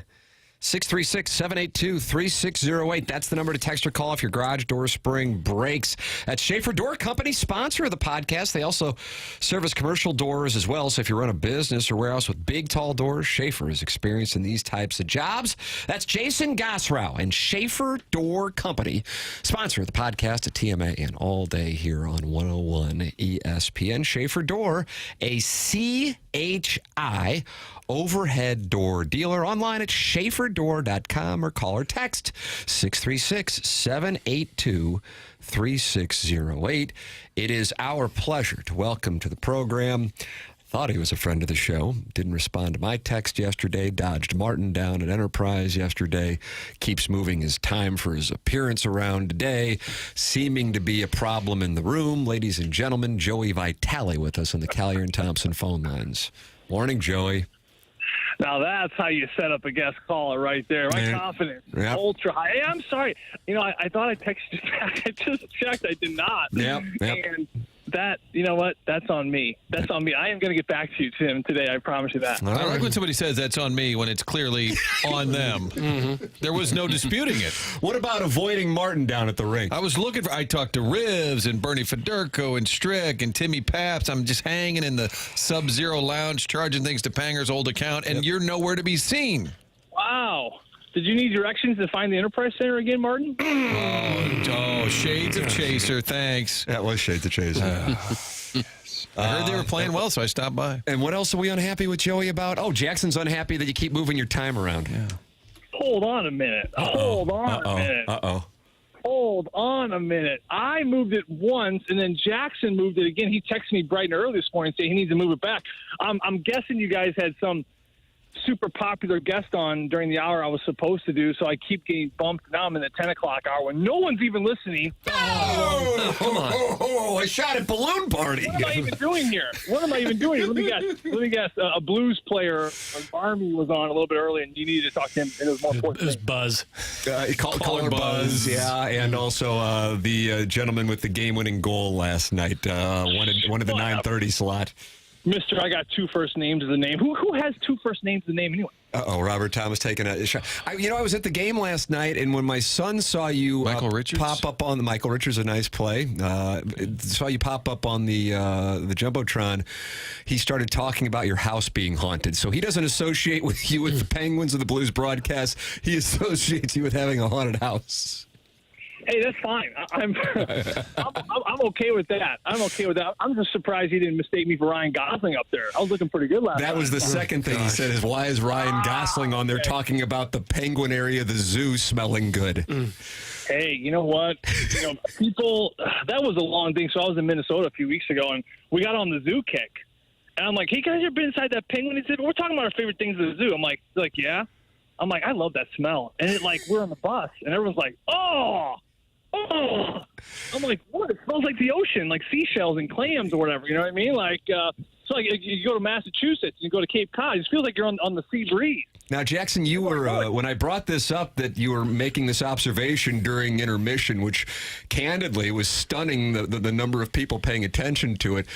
Jackson, what do you say it smells like? Simply can't be denied. It smells like bird feces. Animal waste. Animal waste playing off-Broadway this week? It's not like it has like a tinge of something else. No, it smells like crap. It's false. It smells like the ocean.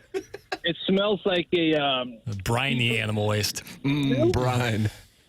So I go in the locker room in Minnesota because I'm on the bus, and no one on the bus agrees with me. Everyone's like, you are disgusting. This is repulsive. Get off the bus. I'm like, I'm not going anywhere because I'm on the radio call, and I got to bring it to millions and millions of listeners. So I'm not going anywhere. You're going somewhere. I'm not going anywhere. So we fought it out, and I get to the Blues locker room. I say, guys, go Curbs, Elise, Pinky, all the guys. Dan O'Neill. I said, I guarantee you, I will find one Blues player at the morning skate this morning that will agree with me, that will say that the penguin exhibit smells good at the zoo. And they said, you're on. Guys, I went into that locker room. I couldn't find a soul to agree with me. They were all completely disgusted. Like, they were pulling guys out of the shower. Like, hey, Fowles, come here. You got to get this. Joe thinks, and everyone's like, oh, my God, I am shocked that no one likes the smell. Now, later that night, right, remember, that was the game, the flight, we had a little plane issue. That's right. Had to stick around. Yep. Yeah, something to do with the hydraulics. Apparently, it goes on planes. We didn't have it, so luckily we didn't go. So we stayed, and I'm on the hotel lobby, and the guys are going up for the meal, and I'm getting ready to go to bed. So Cairo comes on our elevator, and I'm with a bunch of the staff still. And I said, hey, the night ain't over yet. They go, Cairo, what do you think of the penguin exhibit? He goes, oh, it's fire. It's fire. Fire means good. So just so you guys know, fire is good. Gotcha. Mm-hmm. Lit. I think he said lit. It's lit. Lit means good. Oh, thanks. So I'm like, lit. That means good. And everyone's like, well, what do you think of the smell? And he goes, yeah, it's not bad. And I'm like, yeah. So I go crazy. I'm like, yes. Thank you. I found one. So Cairo is on board with you. So Cairo was on board with me. The next night, he's the second star of the game when they beat the Ducks 7-2. On the broadcast, we always get the coach, Steve Ott, after the game, and we always get the second star, right? TV they call him Otter, Tim. Nice. For whatever reason. I don't know why TV gets first. I don't know why that's important. But we get the second star. So Cairo's the second star. And my last question was, hey, I just want to thank you again because you were the only Blues player that agreed with me that the smell of the penguin exhibit at the St. Louis Zoo is good. You know what he says? He goes, I never said that. Oh, he denied it. He buried me. He buried me live in front of tens of millions of listeners. Tens of. Can you believe that? And I ran up to him next day and said, hey, you called me out. He goes, I never said that. I go, yes, you did. He goes, I didn't. I don't agree with you. Wow. Dang. Yeah, but anyway, I know there's someone out there that walks in the penguin exhibit and they just think, ocean, like Antarctica, Antarctica, Doug. We've all visited there and enjoyed the smell. Many times. I like the winter there. The only thing I'll give you, Vitale, is it smells better than the used hockey equipment smell when you walk into the room. Roman Turek's locker stall. Sweet mother of mercy, Martin. God. Ew, Mommy, go look in the toilet. Oh. It didn't help that Turek had just himself. Yeah, that's right. Oh, no one. The gloves are really bad. You used to have to soak them in tomato juice. See? You have to soak them in tomato juice. You know what? The old days when I would go from practice to practice, we just because my undergarment was soaked and I hated wet equipment. So I'd be going from, Chesterfield for junior blues practice. I had to fly out to Afton really quickly to catch CBC practice. So what we would do, we would just throw our undergarments out the window and then, roll the window up and just pinch it just barely. We'd be going down Highway 270 with our undergarments just flapping in the wind, and that's how we got it kind of dry. But, yeah, it stinks. No doubt about it. Blues win in overtime.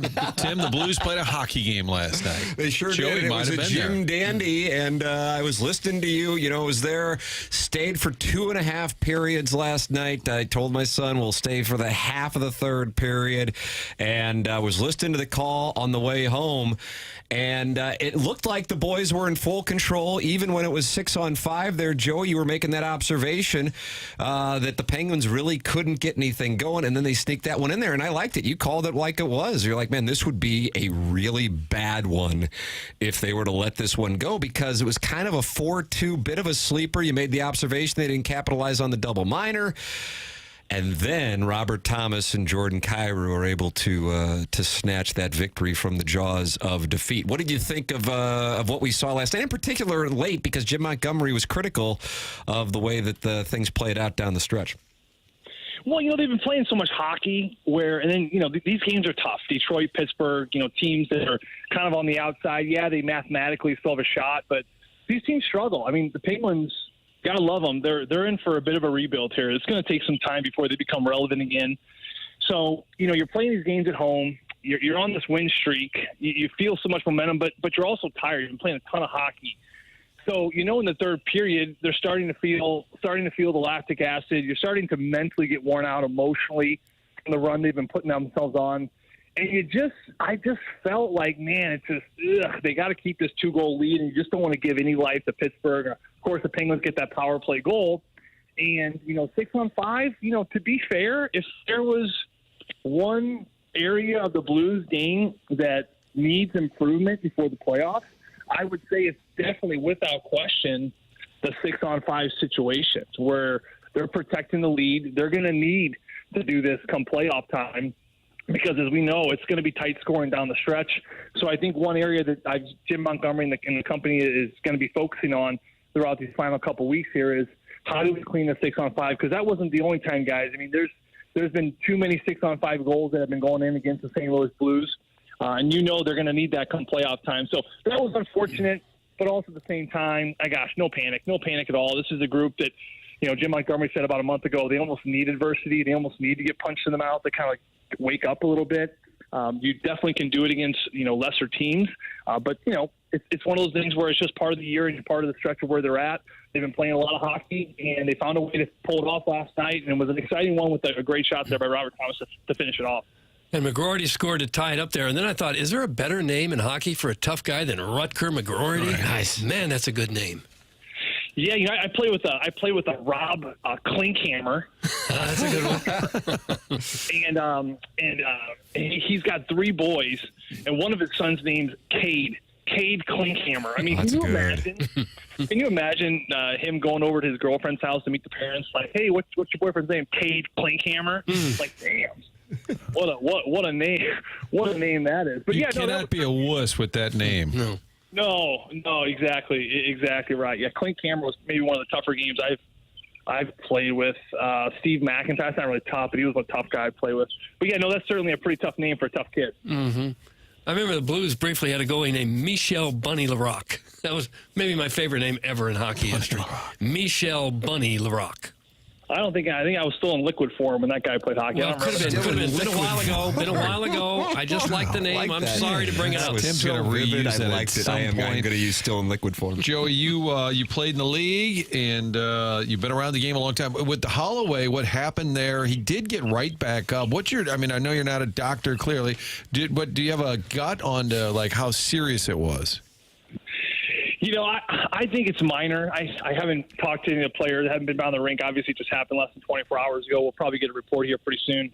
To me, I hate the fact that he was wincing right away. It was almost on impact. Sometimes it's those hits that you kind of get back to the bench and something doesn't feel right. Those to me are a little bit more of a positive. But I think that when he got hit, and it's a clean hit. I think McGroarty hit him there in the first period. But clean hit, he did kind of bite his teeth and feel it right away. It did look almost like a knee kind of got twisted, and again, just an awkward collision. We'll find out here pretty soon, but you're hoping the worst case scenario is maybe a little bit of a knee tweak. Sometimes those MCLs can get sprained just a little bit. The good news is those are 1 to 2 weeks. I don't think he's going to miss too much time. I would certainly hope not. But this is going to be a really important obviously news here for St. Louis, because here's a player that has just been doing incredible, and they're going to need him here down the stretch. If they could win another 2 or 3 in a row, maybe they could rest some guys before the playoffs start. I guess that's a fine balance to strike, though, isn't it? To keep the gas pedal down and at the same time trying to rest some of the key players and prevent the injuries. Yeah, well, exactly. I mean, there were too many injuries last night. I mean, Schenn went down. He took a cross check. Justin Falk went head first into the post. Robert Thomas missed parts of the end of the first period because he took a high stick. It is the game. You have to play it, right? At the same time, though, it's one of the things you worry about. And for a Pittsburgh team, it's not even overly physical. So that's where it becomes. Now the good news is that you have young players. Jimmy Snuggerud's second game last night, his first NHL point.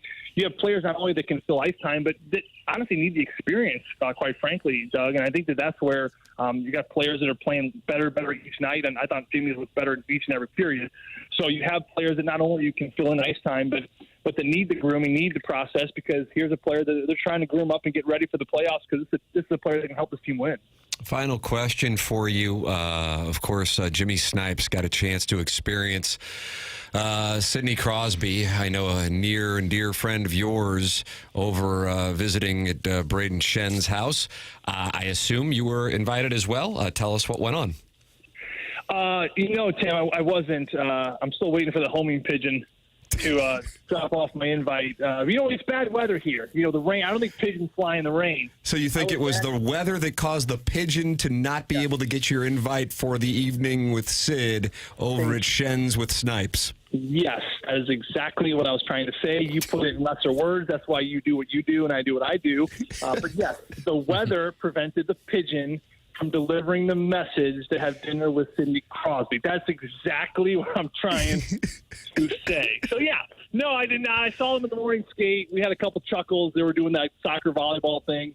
But what an opportunity for Jimmy Snuggerud in all seriousness. I mean, listen, you're playing college hockey 1 week, and your season ends, and all of a sudden you sign an NHL contract, you get your first NHL game, and a couple days later you're having dinner with what I believe still is the greatest hockey player in the game right now, even considering Alex Ovechkin. You talk about the complete player, complete person, complete leader. So wonderful for Jimmy Snuggerud. And, guys, it's important that these young players get groomed up and they're underneath wings and understand, their place, see how players conduct themselves, see how they speak. I mean, for Jimmy Snuggerud, he's seeing the way Braden Schenn is on the ice. He's seeing the father that he is at home, the husband he is to his wife, the friend he is. I mean, it's a complete package. And I think that, for Jimmy, it's really about owning your role, owning your ice time. It's a different thing for a young player. I mean, he goes from being a superstar at the University of Minnesota to now he's got to fill in a different role. Now he's in this certain pecking order where his minutes are going from 20, 22 a night in college hockey to maybe 14, 15. And, it's just like the chicken hierarchy where, you got to get a flock of chickens and, there's like big roosters and big chickens. And, the hierarchy of chickens work because, no chicken gets outside of the hierarchy. So the big chicken eats first, right? We all know that. And the roosters, and then the second biggest eat. And then the third and the fourth tier of chickens, they wait until the first two chickens eat because, they found, and chickens are smart, they said, you know what, I might as well wait for my turn to eat because if I want to get into a mass where I want to eat first, well, then that's when you get pecked to death. I'm not saying Jimmy's going to get pecked to death, but you understand what I'm trying to say. Not really. You got to maximize where you're at in the order. And I think that here's a kid who understands he's probably the third or fourth fattest chicken on the team, and he's not the big dog yet, and he's got to wait his turn to eat. I'll be darned. You've seen this play out in nature, have you? That's right. We're all animals, Doug. Okay. Think about that. Were you ever? Chickens eat last. Did you aspire to be like a zookeeper at any point in your life? No, but I like the smell of penguin. Oh, I know. Yeah. Back to and that. so does Jordan Kyrou, but he'll deny it until the day he dies, huh? It sounds like he wasn't listening when Joey accosted him on the elevator. He's like, dude, I'm trying to get some. What's it? Yeah, sounds good. You got it, buddy. You got it. Just get me out of this elevator. I just agree with you. Open the Joey, we appreciate the time as well. And somebody made the observation via the Air Comfort Service text inbox that now how Martin, Jackson, and Doug felt when they weren't invited to the soiree because you were not invited or the pigeon got held up to the Schenn, Snipes, and Sid dinner. Well, first of all, again, I was invited. This was a pigeon issue. Where, dude, let me look outside right now. It's raining. Clearly, pigeons are not flying. Oh, yeah. I expect my invite sometime on Sunday or Monday when this rain subsides. God. Okay. I mean, it is funny because at Christmas time, my wife said, "Are we not invited to the Vitale party?" Yep. And I said, "Place smells like penguin poop anyway. I don't care. Yeah. We're not going." Yeah. Well, you know what? She likes that smell like me. She'd enjoy it. See, there you go. There you go. Kim, Joey, and Kyrou all love the Penguin House, Doug. Joey, it's always an adventure and a pleasure. Thank you so much for the time, sir. Thank you, boys. Have a great day. Thank you, right, too. It's then. Joey Vitale with us here on the program. Martin, what a delight. The look on the faces of the dais as I looked around while he told the chicken story. Doug with one of pained confusion. Mm-hmm. Jackson was rubbing the bridge of his nose between his eyes because he knows we're late. And Martin, I couldn't tell if you were listening. Not really. I was thinking, boy, I missed onboarding for this, and that's my new handle. I think roosters do have the run of the barnyard, though. So he was right. Well, for that, probably. And then the Kyrou thing, I guess we got to investigate that, whether Kyrou does really enjoy the smell of the penguins at the zoo or not, and we'll get to the bottom of that. I could see him not listening fully and not really caring. I think that's 48%. And then just going, yeah, for sure. And then when it was actually explained what he agreed to, he said, no, he denied it right there on the microphone. Send your emails in. A lot to work with there. The morning after at InsideSTL.com. This TMA presented by Brown and Krupp on 101 ESPN.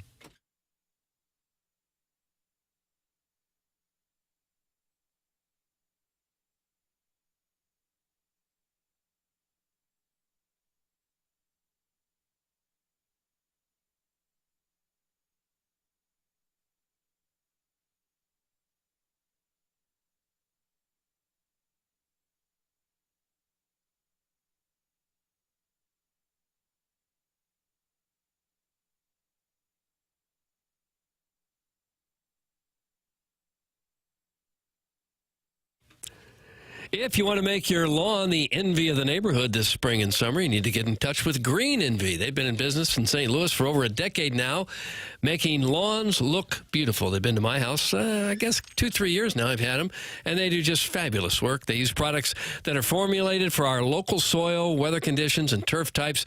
No national, generic, cheap, ineffective products are used. With all the rain that we get, spring weeds are going to explode when the temperatures warm up. Now is the time to get ahead of it. There is no extra service charge for weed touch-up or reapplying weed control if they don't get it the first time for Green Envy customers. Their service pros are commercially licensed applicators as certified by the Missouri Department of Agriculture. This ensures you have a trained professional working on your property. They do great work at Green Envy, and they'll make your yard look like $1 million. They're open Monday to Friday, 9 to 5. To take your calls and answer questions, 636-655-3689 is the phone number. The website is greenenvylawns.com.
This is Action Jackson with a Sports Center update driven by Johnny Londoff Chevrolet and Johnny Londoff Autoplex. Cardinals back in action today. Game day at Fenway Park, 1:10 p.m. Central is the first pitch. Eric Fetty towing the slab for the Cardinals. That was another Sports Center update driven by Johnny Londoff Chevrolet and Johnny Londoff Autoplex. See them at londoff.com. Chevy, together we drive. Are you kidding me?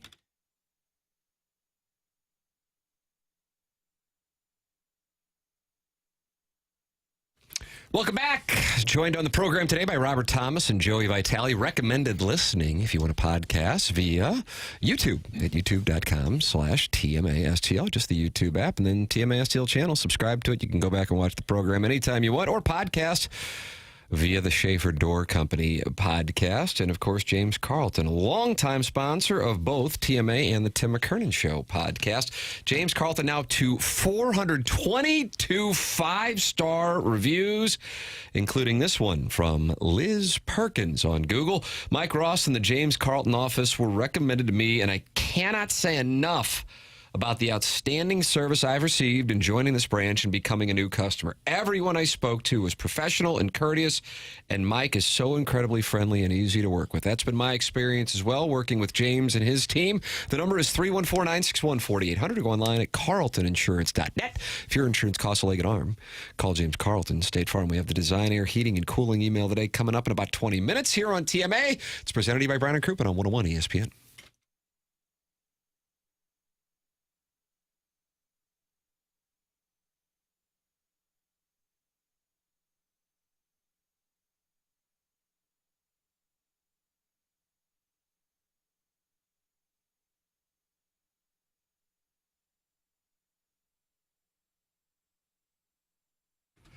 Michael's Flooring is online at igotfloored.com. Michael's has been family and locally owned for over 30 years. He takes pride in helping and making sure his employees are happy and making a great living. His passion really is flooring, and when you order from him, he wants you to have the best experience for the best price. So that's why he's making sure he gets the best installers and giving them $7 a square yard, which is incredible compensation in this industry. Just come in or talk to them, and you're going to see the difference. You can go online at igotfloored.com. They want to make sure they suggest the best thing for you and not pushing what corporate's telling them they have too much of. It's Michael's Flooring with 3 easy-to-get-to locations in the St. Louis metropolitan area: Creve Coeur, Dardenne, Prairie, and St. Peter's. Come see why people are loving getting floored by Michael. And make sure you visit igotfloored.com.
It's TMA 101 ESPN. We got that Design Air Heating and Cooling email of the day coming up. But, Doug, we celebrate a magical week that was as Jackson has concocted our drops of the week. Okay. Morning after. Drops of the week. Yeah, you gotta drop it like a hot dog. It's a wonderful drop. Indeed it is. Flip that off. Flip that off. Flip that off. Flip that off. Clip that off. Man, Tim, you have a lot of needless knowledge. You think he swallowed it? Yeah, Doug, I hope they're crying themselves to sleep every night. I bet they are. And I want a manager that has some teeth. So, and I think I probably represent some of the fan base. And it's not working. But, it's not working. It's not. Look, there were 20,000 people in the stand. I think it's just sad, you guys. Everybody gave them respect, and the players wanted to play for them. But then he came on board, and he changed everything. His philosophy is what was us to lose. That's what's caused the fans to leave. hang in there. An angry sphincter never apologizes. I would actually tell you, Janet, respectfully, that's lunacy. Standings. Jesus, Marty. Sorry, that is not a more interesting story involved. Yeah, who cares? That was Drops of the Week. Doug, did I hear the score from Miracle playing in the background? Sounds like it. It was inspiring. I was inspired. So I mean, that was subtle. Mm-hmm. And that was your edit? Mm-hmm. It's a big pick-me-up. That is, but I mean, that took a little extra effort for that subtle brilliance that I think you probably thought 80% none of us would pick up on. I think both Lisa and Janet's calls earned that little extra effort for me. Lisa is honored. She says, OMG, exclamation point, thanks. She is honored to find herself in the Drops of the Week. As she should. That was both her and Janet brought it quite strong, and they needed to be rewarded by being in the Drops of the Week. Now, interspersed with a little Francesa, sure. Right. Just keeps people on their toes. And we need to hear the perspective of female sports fans, too. Of course. Look at you. Of course. Sure. That's why this why this show is 60% female. Thank you. Well, the audience, I should say. I don't know about that. We're 100% man right here, baby. We do get different perspectives, and it's good to hear it sometimes. Absolutely. That's what makes discourse fun. Lisa says, have a good weekend, faves.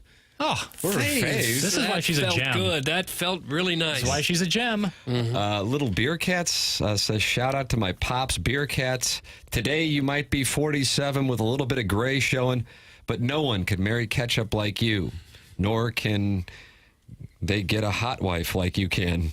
It's always nice when your son congratulates you on scoring a hot wife. Isn't that an awkward conversation? Nice score of the hot wife, Dad. Put that off. Thank you for introducing me to this ridiculously awful, awful show that I love, but we get to share together. Happy birthday, Pops. Love you. That's from Little Beer Cats, Doug. He's the second generation of TMA listeners, and I think he's like 20. Well, his father could flat out marry some ketchup. And land a hot wife. He'd go to a restaurant, and if there's 2 bottles of ketchup on different tables that were both half full, he would pour one into the other, unlike anything we've seen before. Everyone's good at something. And his is marrying ketchup. Got the Design Air Heating and Cooling email of the day coming up. BK and Ferrari, 11 o'clock. This is TMA 101 ESPN.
This text inbox is active as the day is long.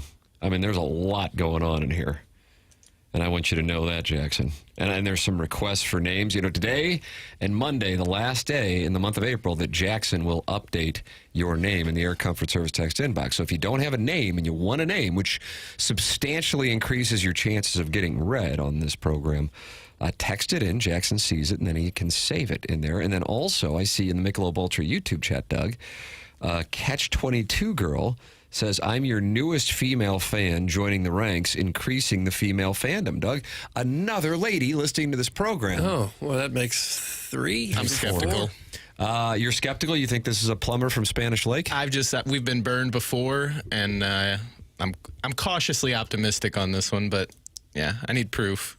Hoosier Daddy is putting his puck on the net, and he says, Catch-22 Girl, is there anything you were banty about that you would like to get off your chest? So he's going to kind of workshop with her. Okay.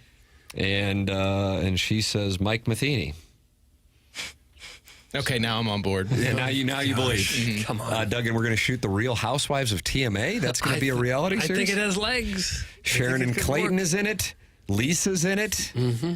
Catch-22 Girl, I don't know if she's in it. Ellen's definitely in it. Triple B. And the self-made stay-at-home Ladue mom and Baldwin Beer Bitch. I guess that's our crew. Mm-hmm. That's going to be a fun show. I think it would be. Do you want to be the Andy Cohen? No. Jackson, do you want to be the Andy Cohen? Yes. Nice. Okay. All right. I guess we got a show. That'll be fun. I'll let the digital staff know that we got a new show for them. Real Housewives of TMA. It's so stupid, it just might work. Catch-22 Girl says, I'm a housewife. I don't know, it's like Tracy Morgan saying, I'm Brian Fellows. I don't know what to do with it. Yeah, doubt's starting to creep in. Design Air Heating and Cooling email today. Next, it's TMA.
This is Action Jackson with a Sports Center update driven by Johnny Londoff Chevrolet and Johnny Londoff Autoplex. Blues win last night. Make that 11 in a row, tying the franchise record set in 2019. They're going to try to break that record tomorrow night as they take on the Colorado Avalanche right here on 101 ESPN. Pre-game at 5 p.m., puck drop at 6 p.m. right here on 101 ESPN. That was another Sports Center update driven by Johnny Londoff Chevrolet and Johnny Londoff Autoplex. See them at londoff.com. Chevy, together we drive. Are you kidding me?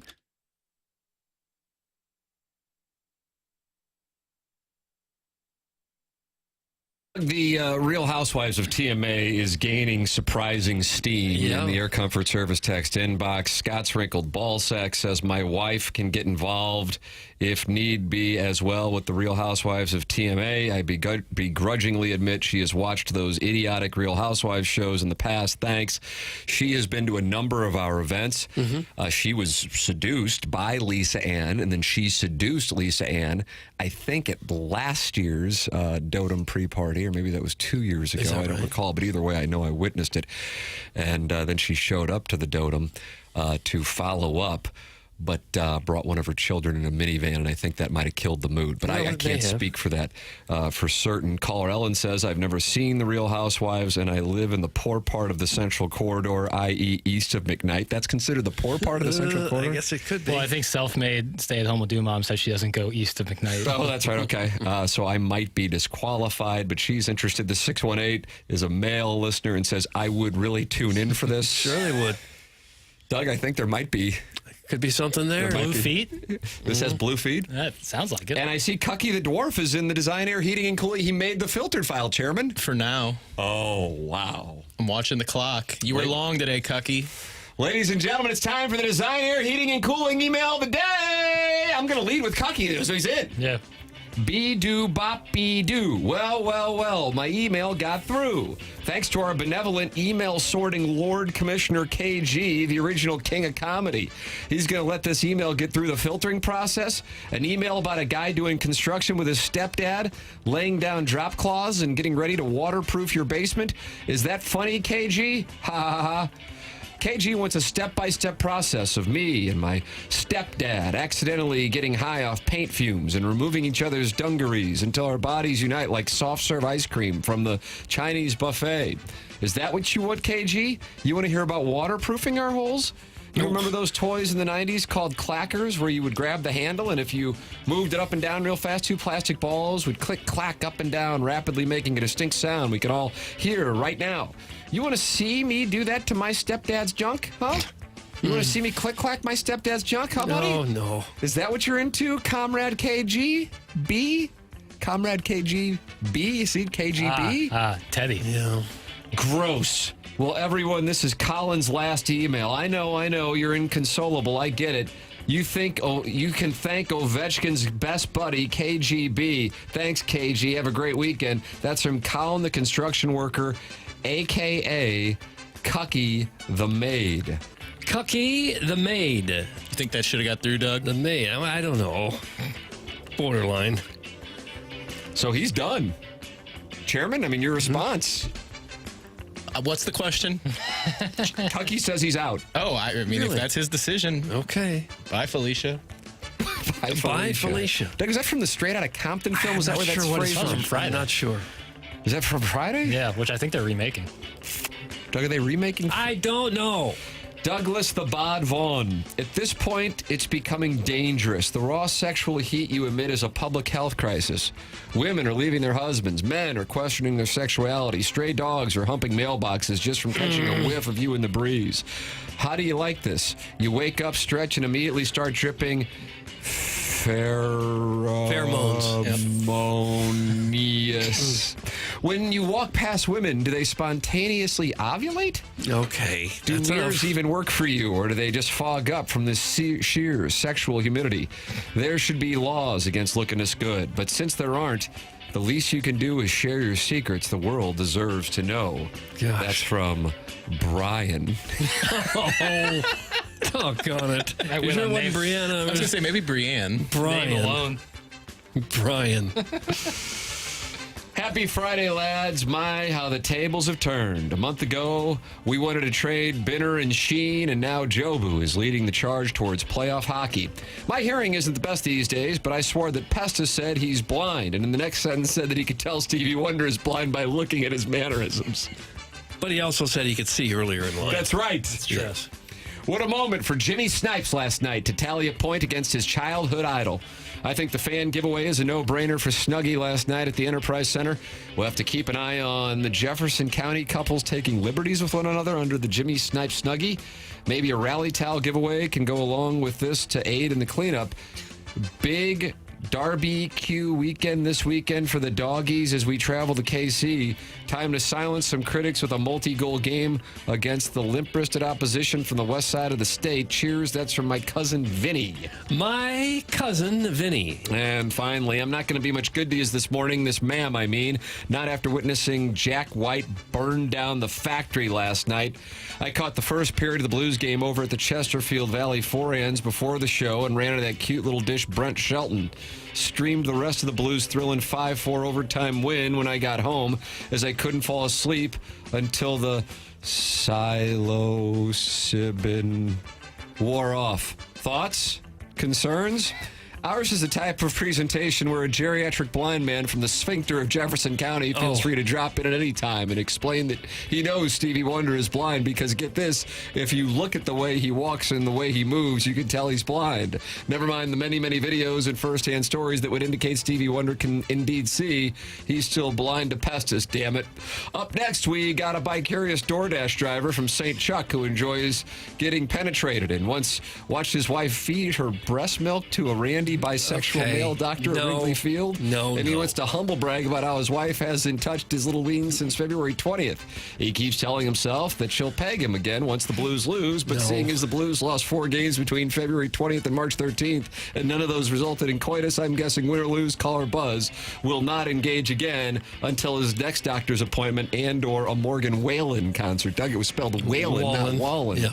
That's from Bucks Open. That's what we are for the Design Air Heating and Cooling Email of the Day. What you got? Well, because he was so complimentary, I'm going to vote for a fellow by the name of Brian. Yeah, I'm going Brienne as well. Brian has won the Design Air Heating and Cooling Email of the Day. Wow, big win for Brian. Now tied with the self-made stay-at-home Ladue mom, JV golf coach, and Buck Swope. Fun leaderboard early on in the month of Porch/April. Time for us to go. BK and Ferrari are coming up next for Jackson Burkett, for Chairman Kurt, for Martin Kilcoyne, for my brother Kevin, for Douglas Elvin, Vaughn, and Tim McKernan. This has been TMA, presented to you by Brown and Crouppen on 101 ESPN.